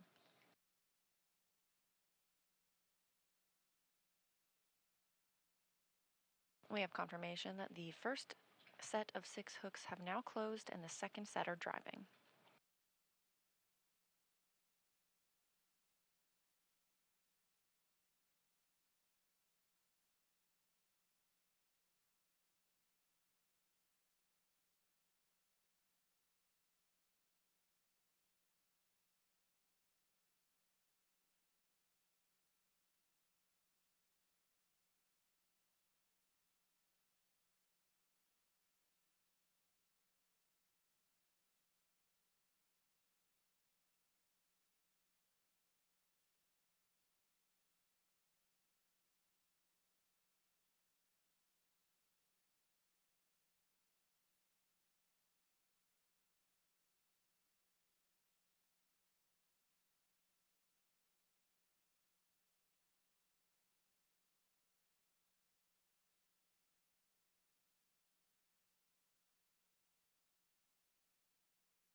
Again, this view from Mission Control Houston as teams are monitoring the docking of Dragon Freedom to the Node 2 Zenith or on the space Big Loop on facing behalf port. of the Expedition 69 crew. Peggy, welcome back. John, welcome to the International Space Station. And Ali and Rayyanah, ahlan wa sahlan. Thank you so much for the Ax-2 crew. We're really looking forward to working with you guys this week. Likewise, we'll see you guys very soon.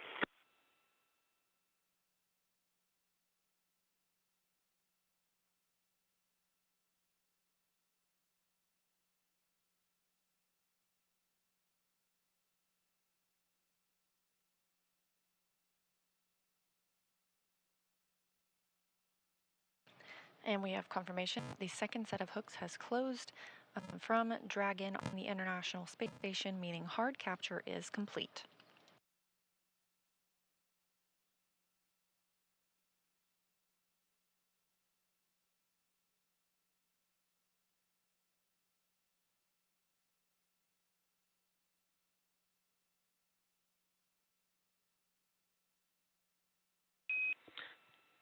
Dragon Station, hard capture complete.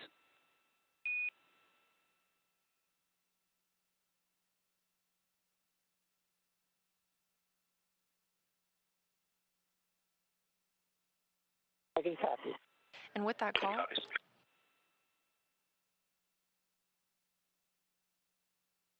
hard capture is complete. Dragon is firmly attached to the International Space Station. It's home for at least the next 8 days.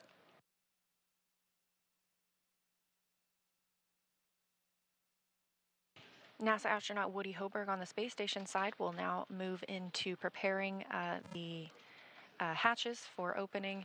Again, that takes about a 2-hour process. The vestibule needs to be pressurized, the area in between the space station and Dragon. Coming up, the Ax-2 crew will have the chance to doff or take off their spacesuits, maybe get into their flight suits before they float aboard, and we begin our welcome ceremony.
And Dragon SpaceX docking sequence complete.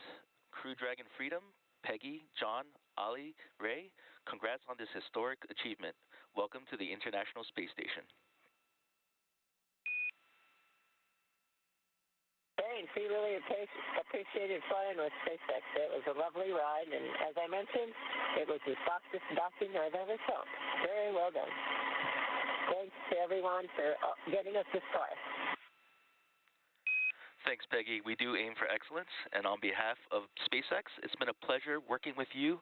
And just a little bit of trivia for you, this was the fastest launch to dock time for a Crew Dragon, beating our previous record from Crew 4 by just 9 minutes. Ground will be enabling hardline power and comm connection shortly, and you are good to doff suits per procedure 4.012. Ground will be taking cameras external. Copy 4012 in work.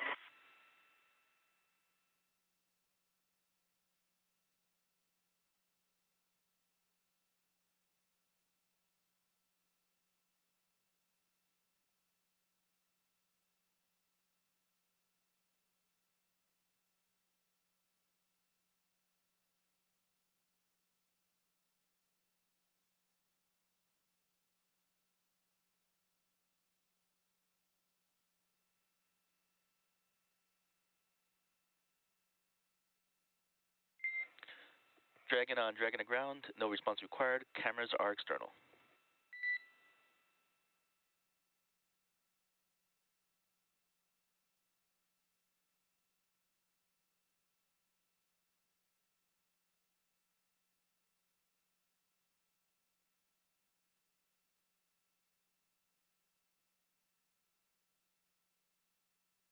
Now that all the hooks have driven and the soft capture ring has been stowed, docking is officially complete.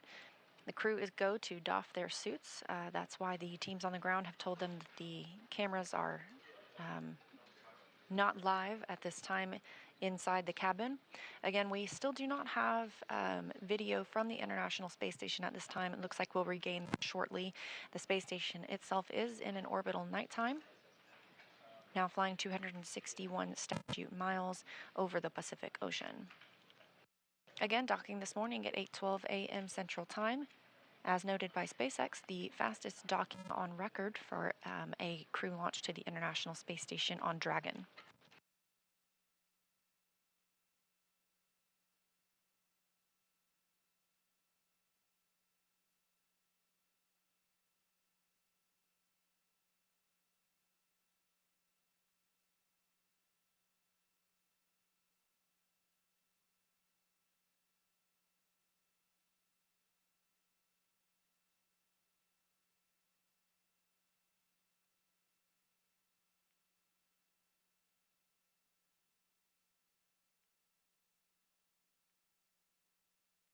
We also have confirmation that the umbilicals have attached from Dragon to the International Space Station. Again, these allow power to flow from the space station to Dragon, as well as data and other telemetry. When in free flight, Dragon uses power gained from its solar arrays and is stored and used from batteries aboard the spacecraft, so connecting to these umbilicals allows it to rely on power generated from the space station.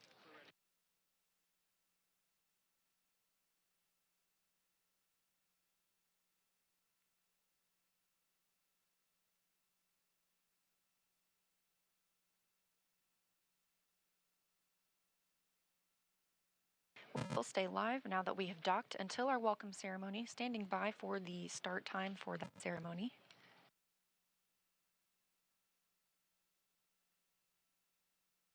But this hatch open process takes about 2 hours.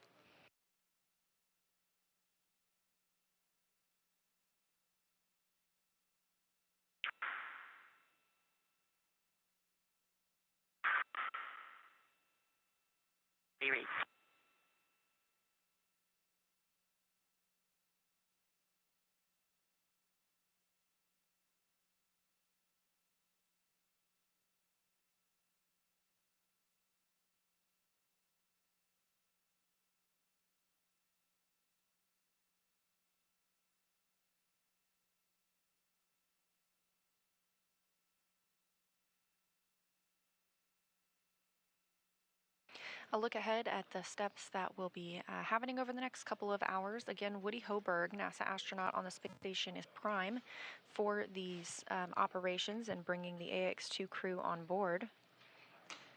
Now that we're docked, he is securing some hardware, and then we'll move into hatch operations. First, he will open the large hatch at Node 2 Zenith. That'll give him access inside the pressurized mating adapter.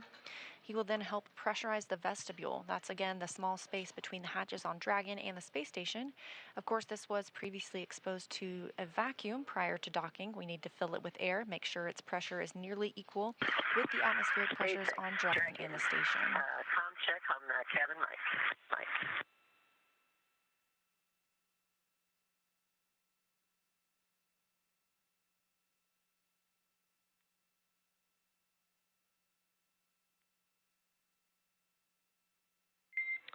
And Dragon SpaceX, I had you 5x5 on the cabin mic, but I am seeing that you have both ground and ISS set to PTT.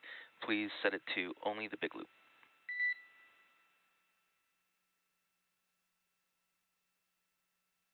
Okay, on the big loop, cabin mic set from Dragon. And I have you 5x5. How me? 5x5, thanks.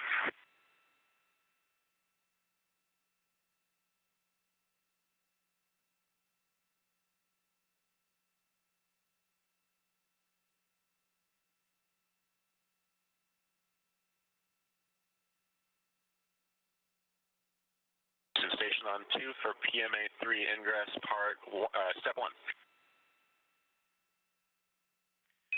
Houston is with you on 2.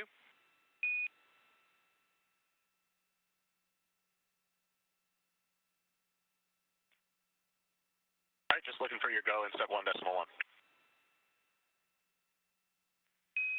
Stand by 1, and we are checking on that now. Station copies.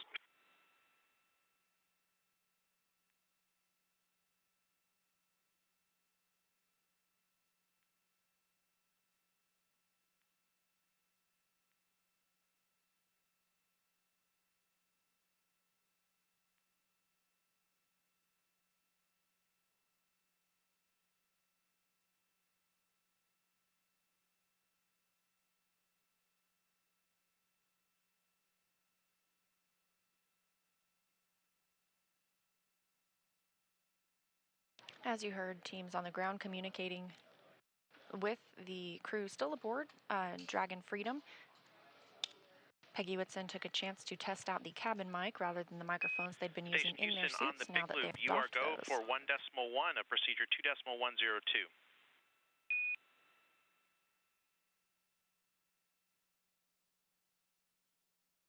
Copy, go in step 1.1 of 2.102.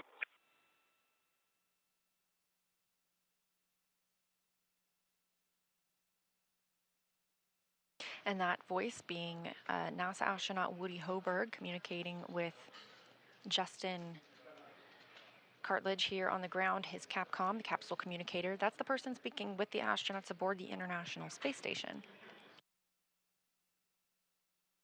Woody is now stepping through some procedures, including he will get access inside the pressurized mating adapter and then pressurize the vestibule. We want to make sure the pressure is almost equal with the pressures on board Dragon and the station.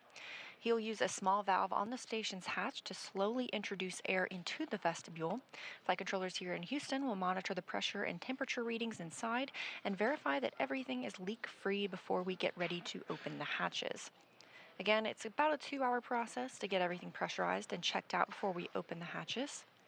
And following that hatch open, we'll have a welcoming ceremony with all 4 Ax-2 astronauts, as well as our 7 crew members living aboard the station. So if it's not too early for you to do some math, yes, that is 11 people that'll be living aboard the International Space Station for at least the next week.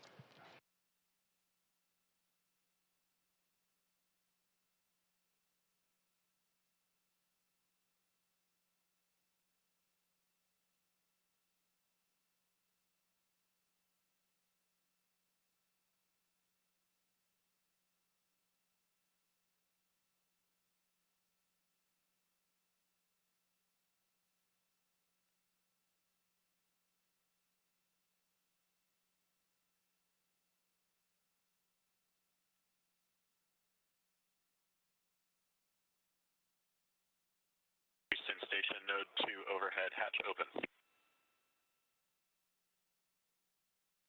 Houston copies.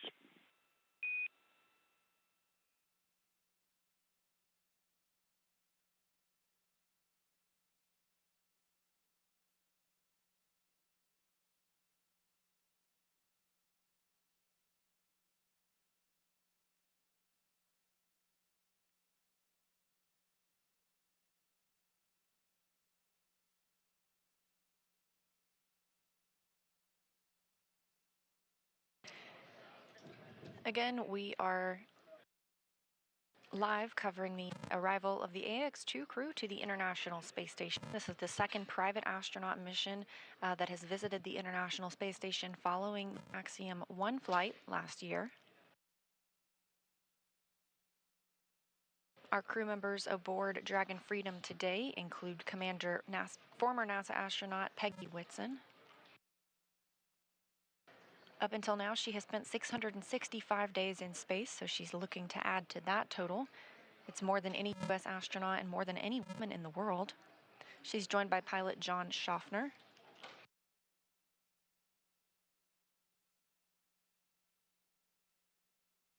And the 2 mission specialists representing the Saudi Space Commission are Ali Alqarni and Rayyanah Barnawi. Houston Station on 2, we're ready for step 2.2 on your go. Checking. You are go at 2.2. Copy, go. As we hear NASA astronaut Woody Hoberg stepping through the procedures with the grounds go, he will begin pressurizing the vestibule shortly.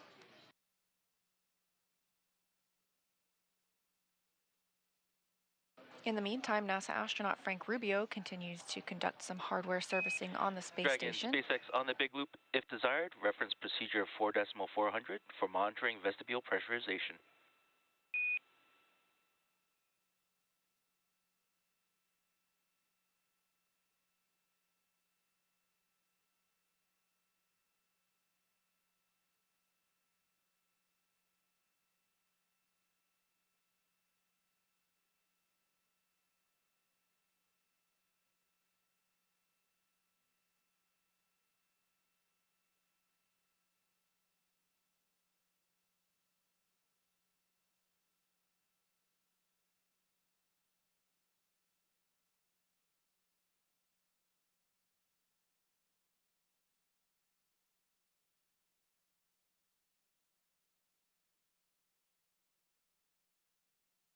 Confirmation from teams on the ground that vestibule pressurization has begun. Again, this is the small space between the Dragon hatch and the space station hatch.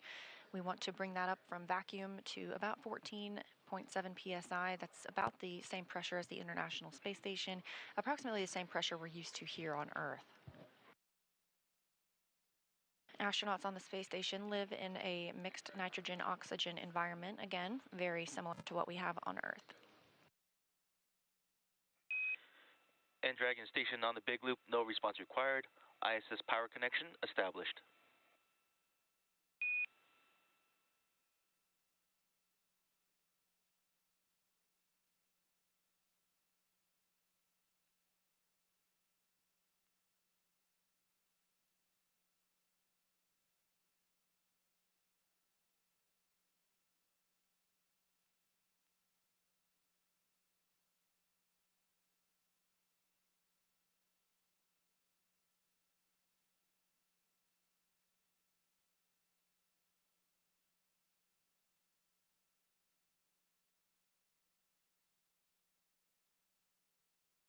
Station on 2, step 2.4, APAS pressure equalized at 1339 GMT. Houston copies 1339 GMT.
You can see some movement, and we have our view back of Dragon.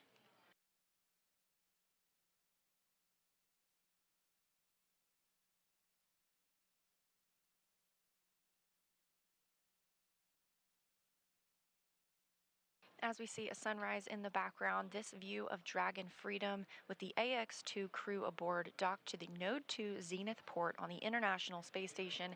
Again, that docking coming at 8:12 a.m. Central Time. The crew inside are now out of their suits. They are preparing for ingress to the International Space Station. Again, this is a process, though, so we are pressurizing the vestibule, the space between the two spacecraft. And if you see some color changes, that's because the International Space Station and Dragon are now flying into an orbital sunrise. They are 268 statute miles over the South Pacific Ocean. Now that they're docked, these two will travel 17,500 miles per hour together,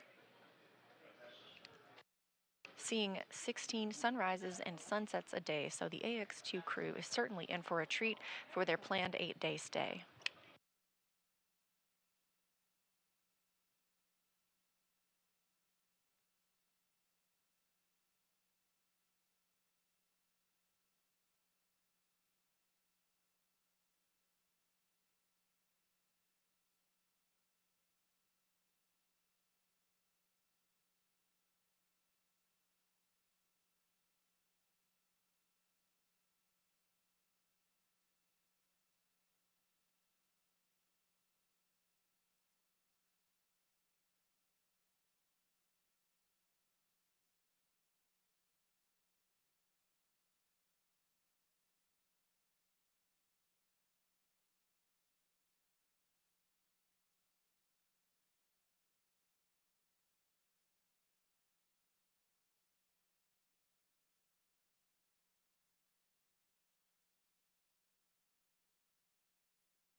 Here in Mission Control Houston, teams are handing over from the Orbit 1 shift to the Orbit 2 shift. We have had Marcos Flores as our flight director this morning. He will be handing over to Vincent Laporte.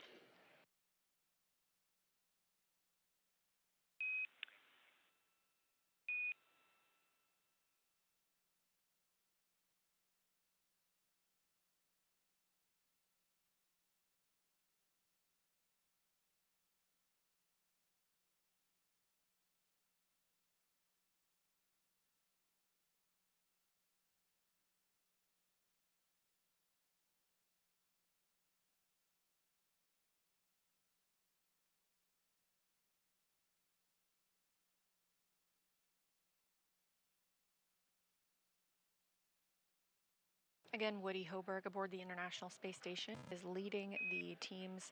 Freedom, Houston, stand by for hardline audio config.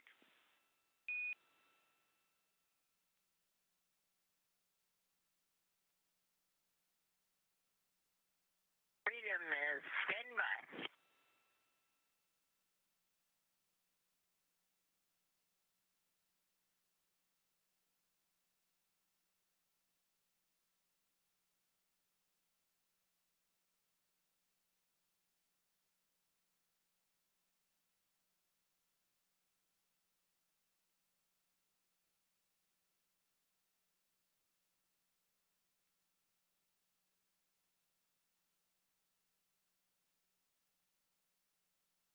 NASA astronaut Woody Hoberg working to pressurize the vestibule, the space between the hatches.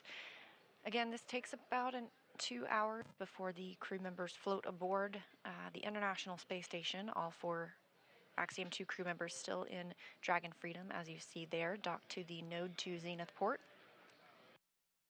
Once they float aboard, they will conduct a welcome ceremony with all crew members before heading into a safety briefing. These private astronauts trained for many contingency scenarios down here on the ground, but the teams aboard the International Space Station will help show them different locations and procedures now that they are on orbit.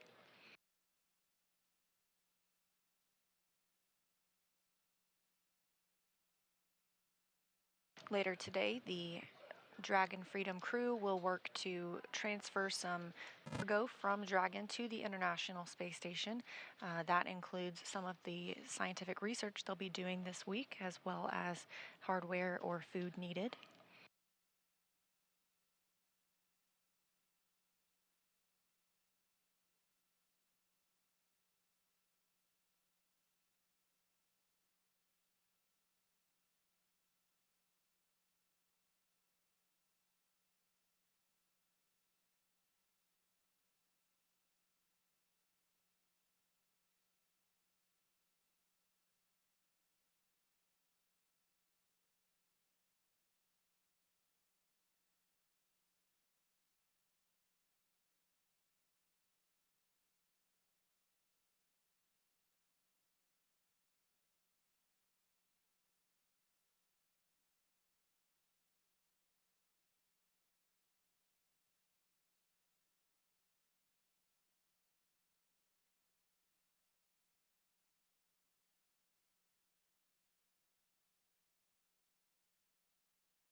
Freedom Houston on the big loop for a comm check. Hardline audio configuration is complete. Freedom has you loud and clear on the big loop hardline.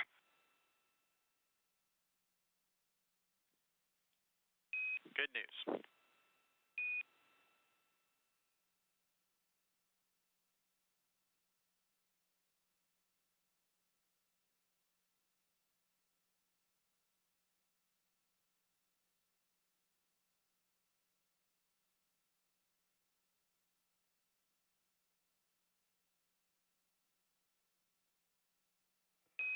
And Dragon SpaceX on the big loop, permission to come on board with cameras.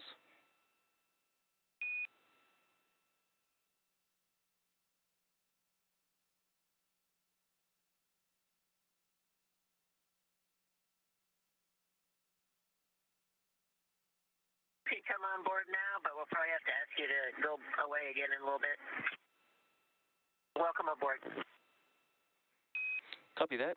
We'll keep them exterior until you're ready.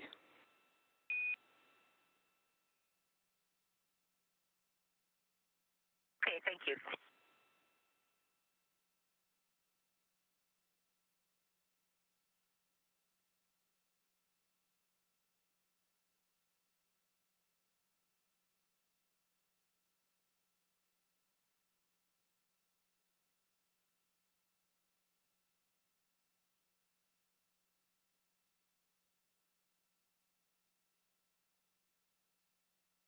Recently, you heard a call from Mission Control in Hawthorne at SpaceX headquarters, checking with the crew to see if they could turn cameras on the spacecraft. They'll hold off for a little bit longer on that, but we still have all 4 crew members aboard. It has now been 41 minutes since they docked to the Node 2 Zenith port, making their official arrival at the International Space Station. On the space station side, NASA astronaut Woody Hoberg is preparing the APAS hatch for opening.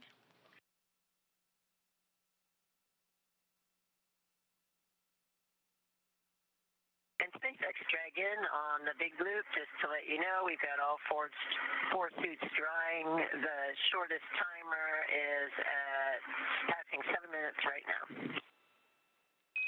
Copy all, 4 suits drying, and 7 minutes have elapsed.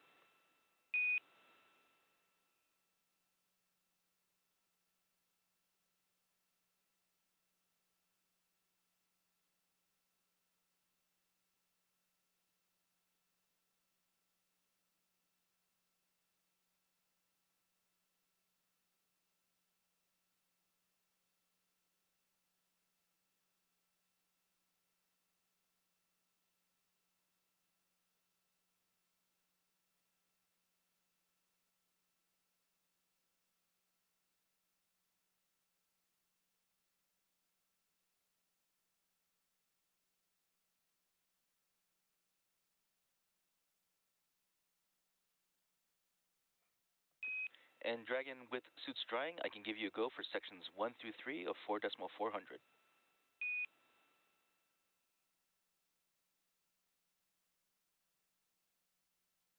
Copy 1 through 3 of 4.400.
Again, you're watching live coverage of the Ax-2 crew arrival at the International Space Station.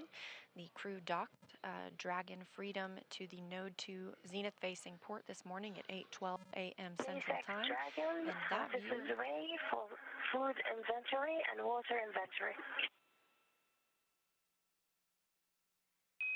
Copy that, Ray. Ready to copy for inventory.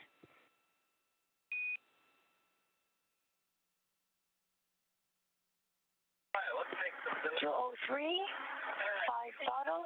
207, 4 bottles.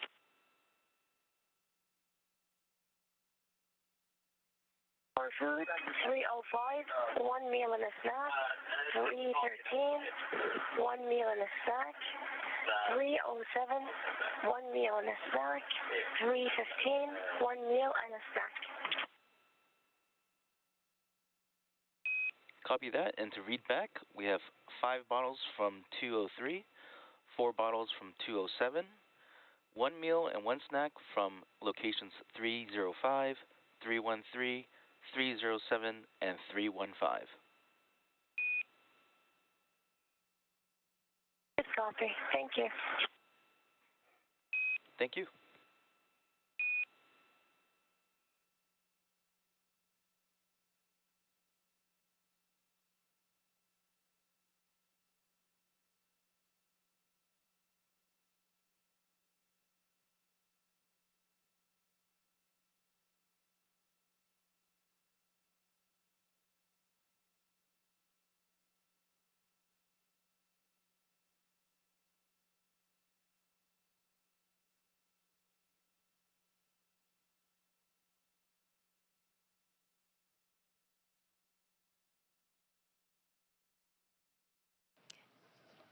As you just heard, Saudi Space Commission astronaut Rayyanah Barnawi reporting out the inventory aboard Crew Dragon.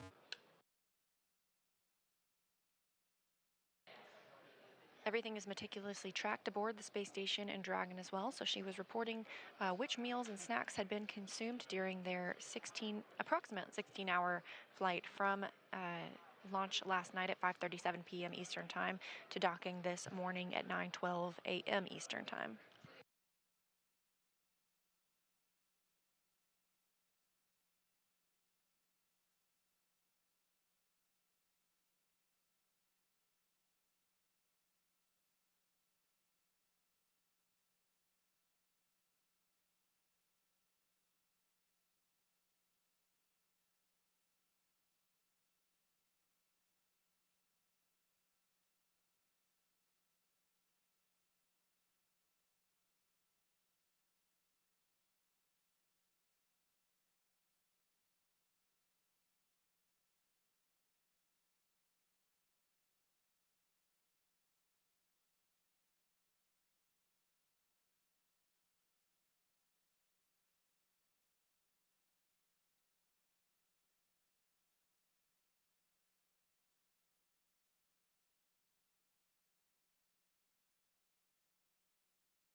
Again, you're watching live coverage of the Ax-2 arrival at the International Space Station, the second private astronaut mission to visit the space station following the Axiom 1 flight last year.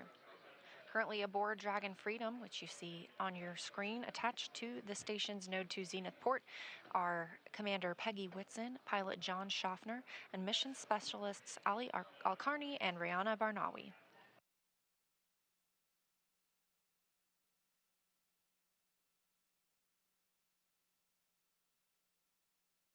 On the space station side, NASA astronaut Woody Hoberg is working to pressurize and Dragon SpaceX on the big loop for procedure 4.400.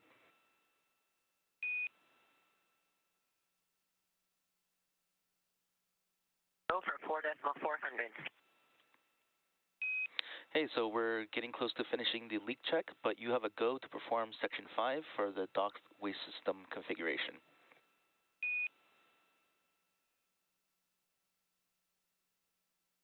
Okay, go for Section 5. We'll try and get all the other activities out of the way first and get that in march. Copy all.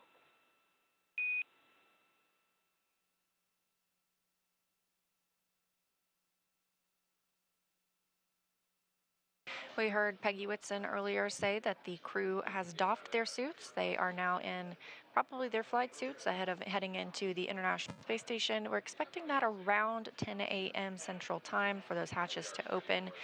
They are drying their suits currently, just keeping them in good shape ahead of a trip home. They're planning on about an 8-day stay aboard the International Space Station. However, several things can affect that departure date, mainly the weather at the landing location. SpaceX has a number of select landing locations off the coast of Florida.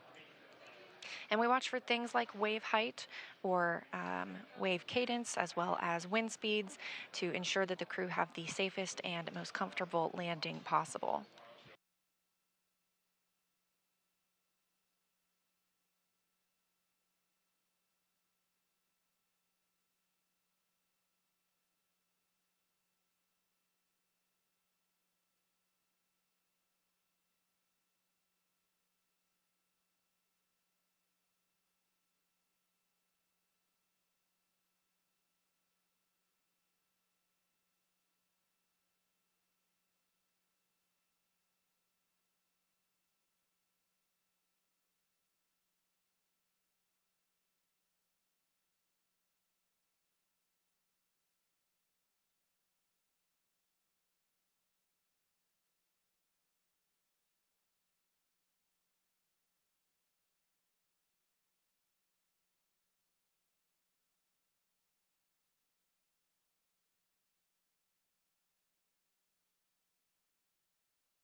Station Houston on the big loop. We have a good leak check. ISS is go to complete vestibule equalization and open the APAS hatch at step 3.1 of procedure 2.102. All right, station copies go in 3.1.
For those of you just joining our coverage of Axiom 2 crew in our SpaceX Dragon Freedom capsule, which is what you see there on your screen, has successfully docked to the International Space Station. In fact, we had a new record time for SpaceX operations. We actually beat the Crew 4 record from liftoff to soft capture. Our record time now is about 15 hours and 35 minutes from liftoff to soft capture. So basically the most efficient and fastest transit to the International Space Station from Pad 39A. That's a beautiful view there of that Dragon Freedom capsule. This is docked at the Node 2 Zenith port.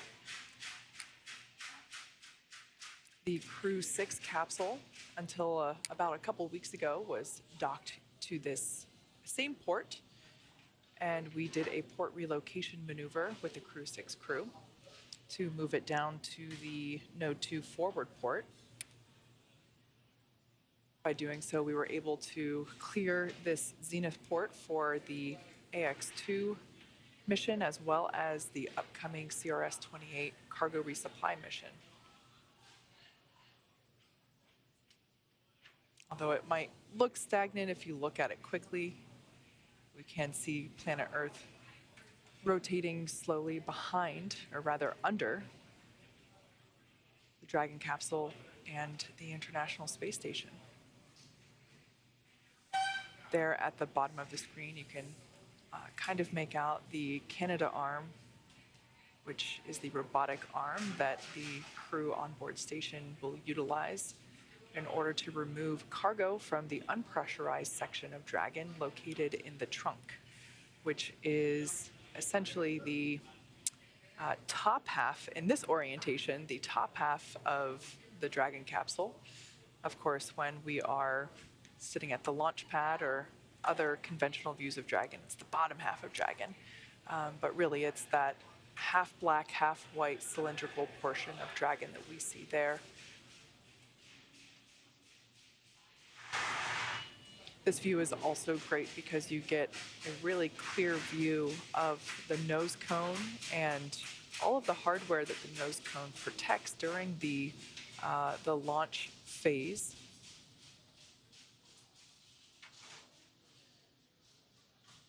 Of course, we got some ambient noise here at SpaceX headquarters as our first shift operations are well underway.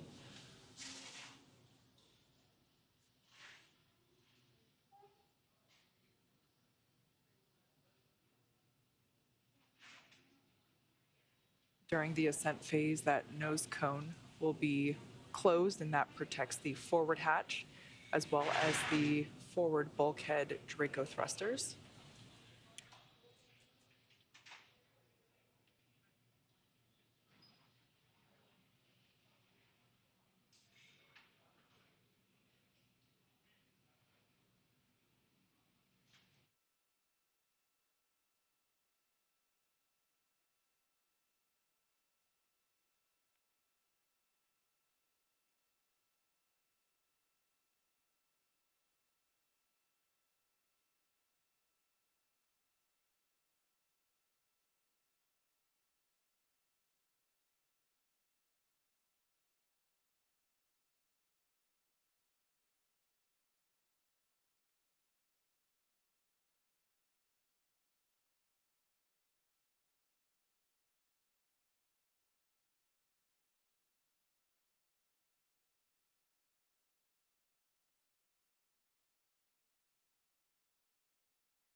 So right now, the Axiom 2 crew, they have taken their suits off. We heard the call out earlier that the suits are drying. And as you can see, the Dragon capsule is docked, and they have completed pressurization of the APAS hatch.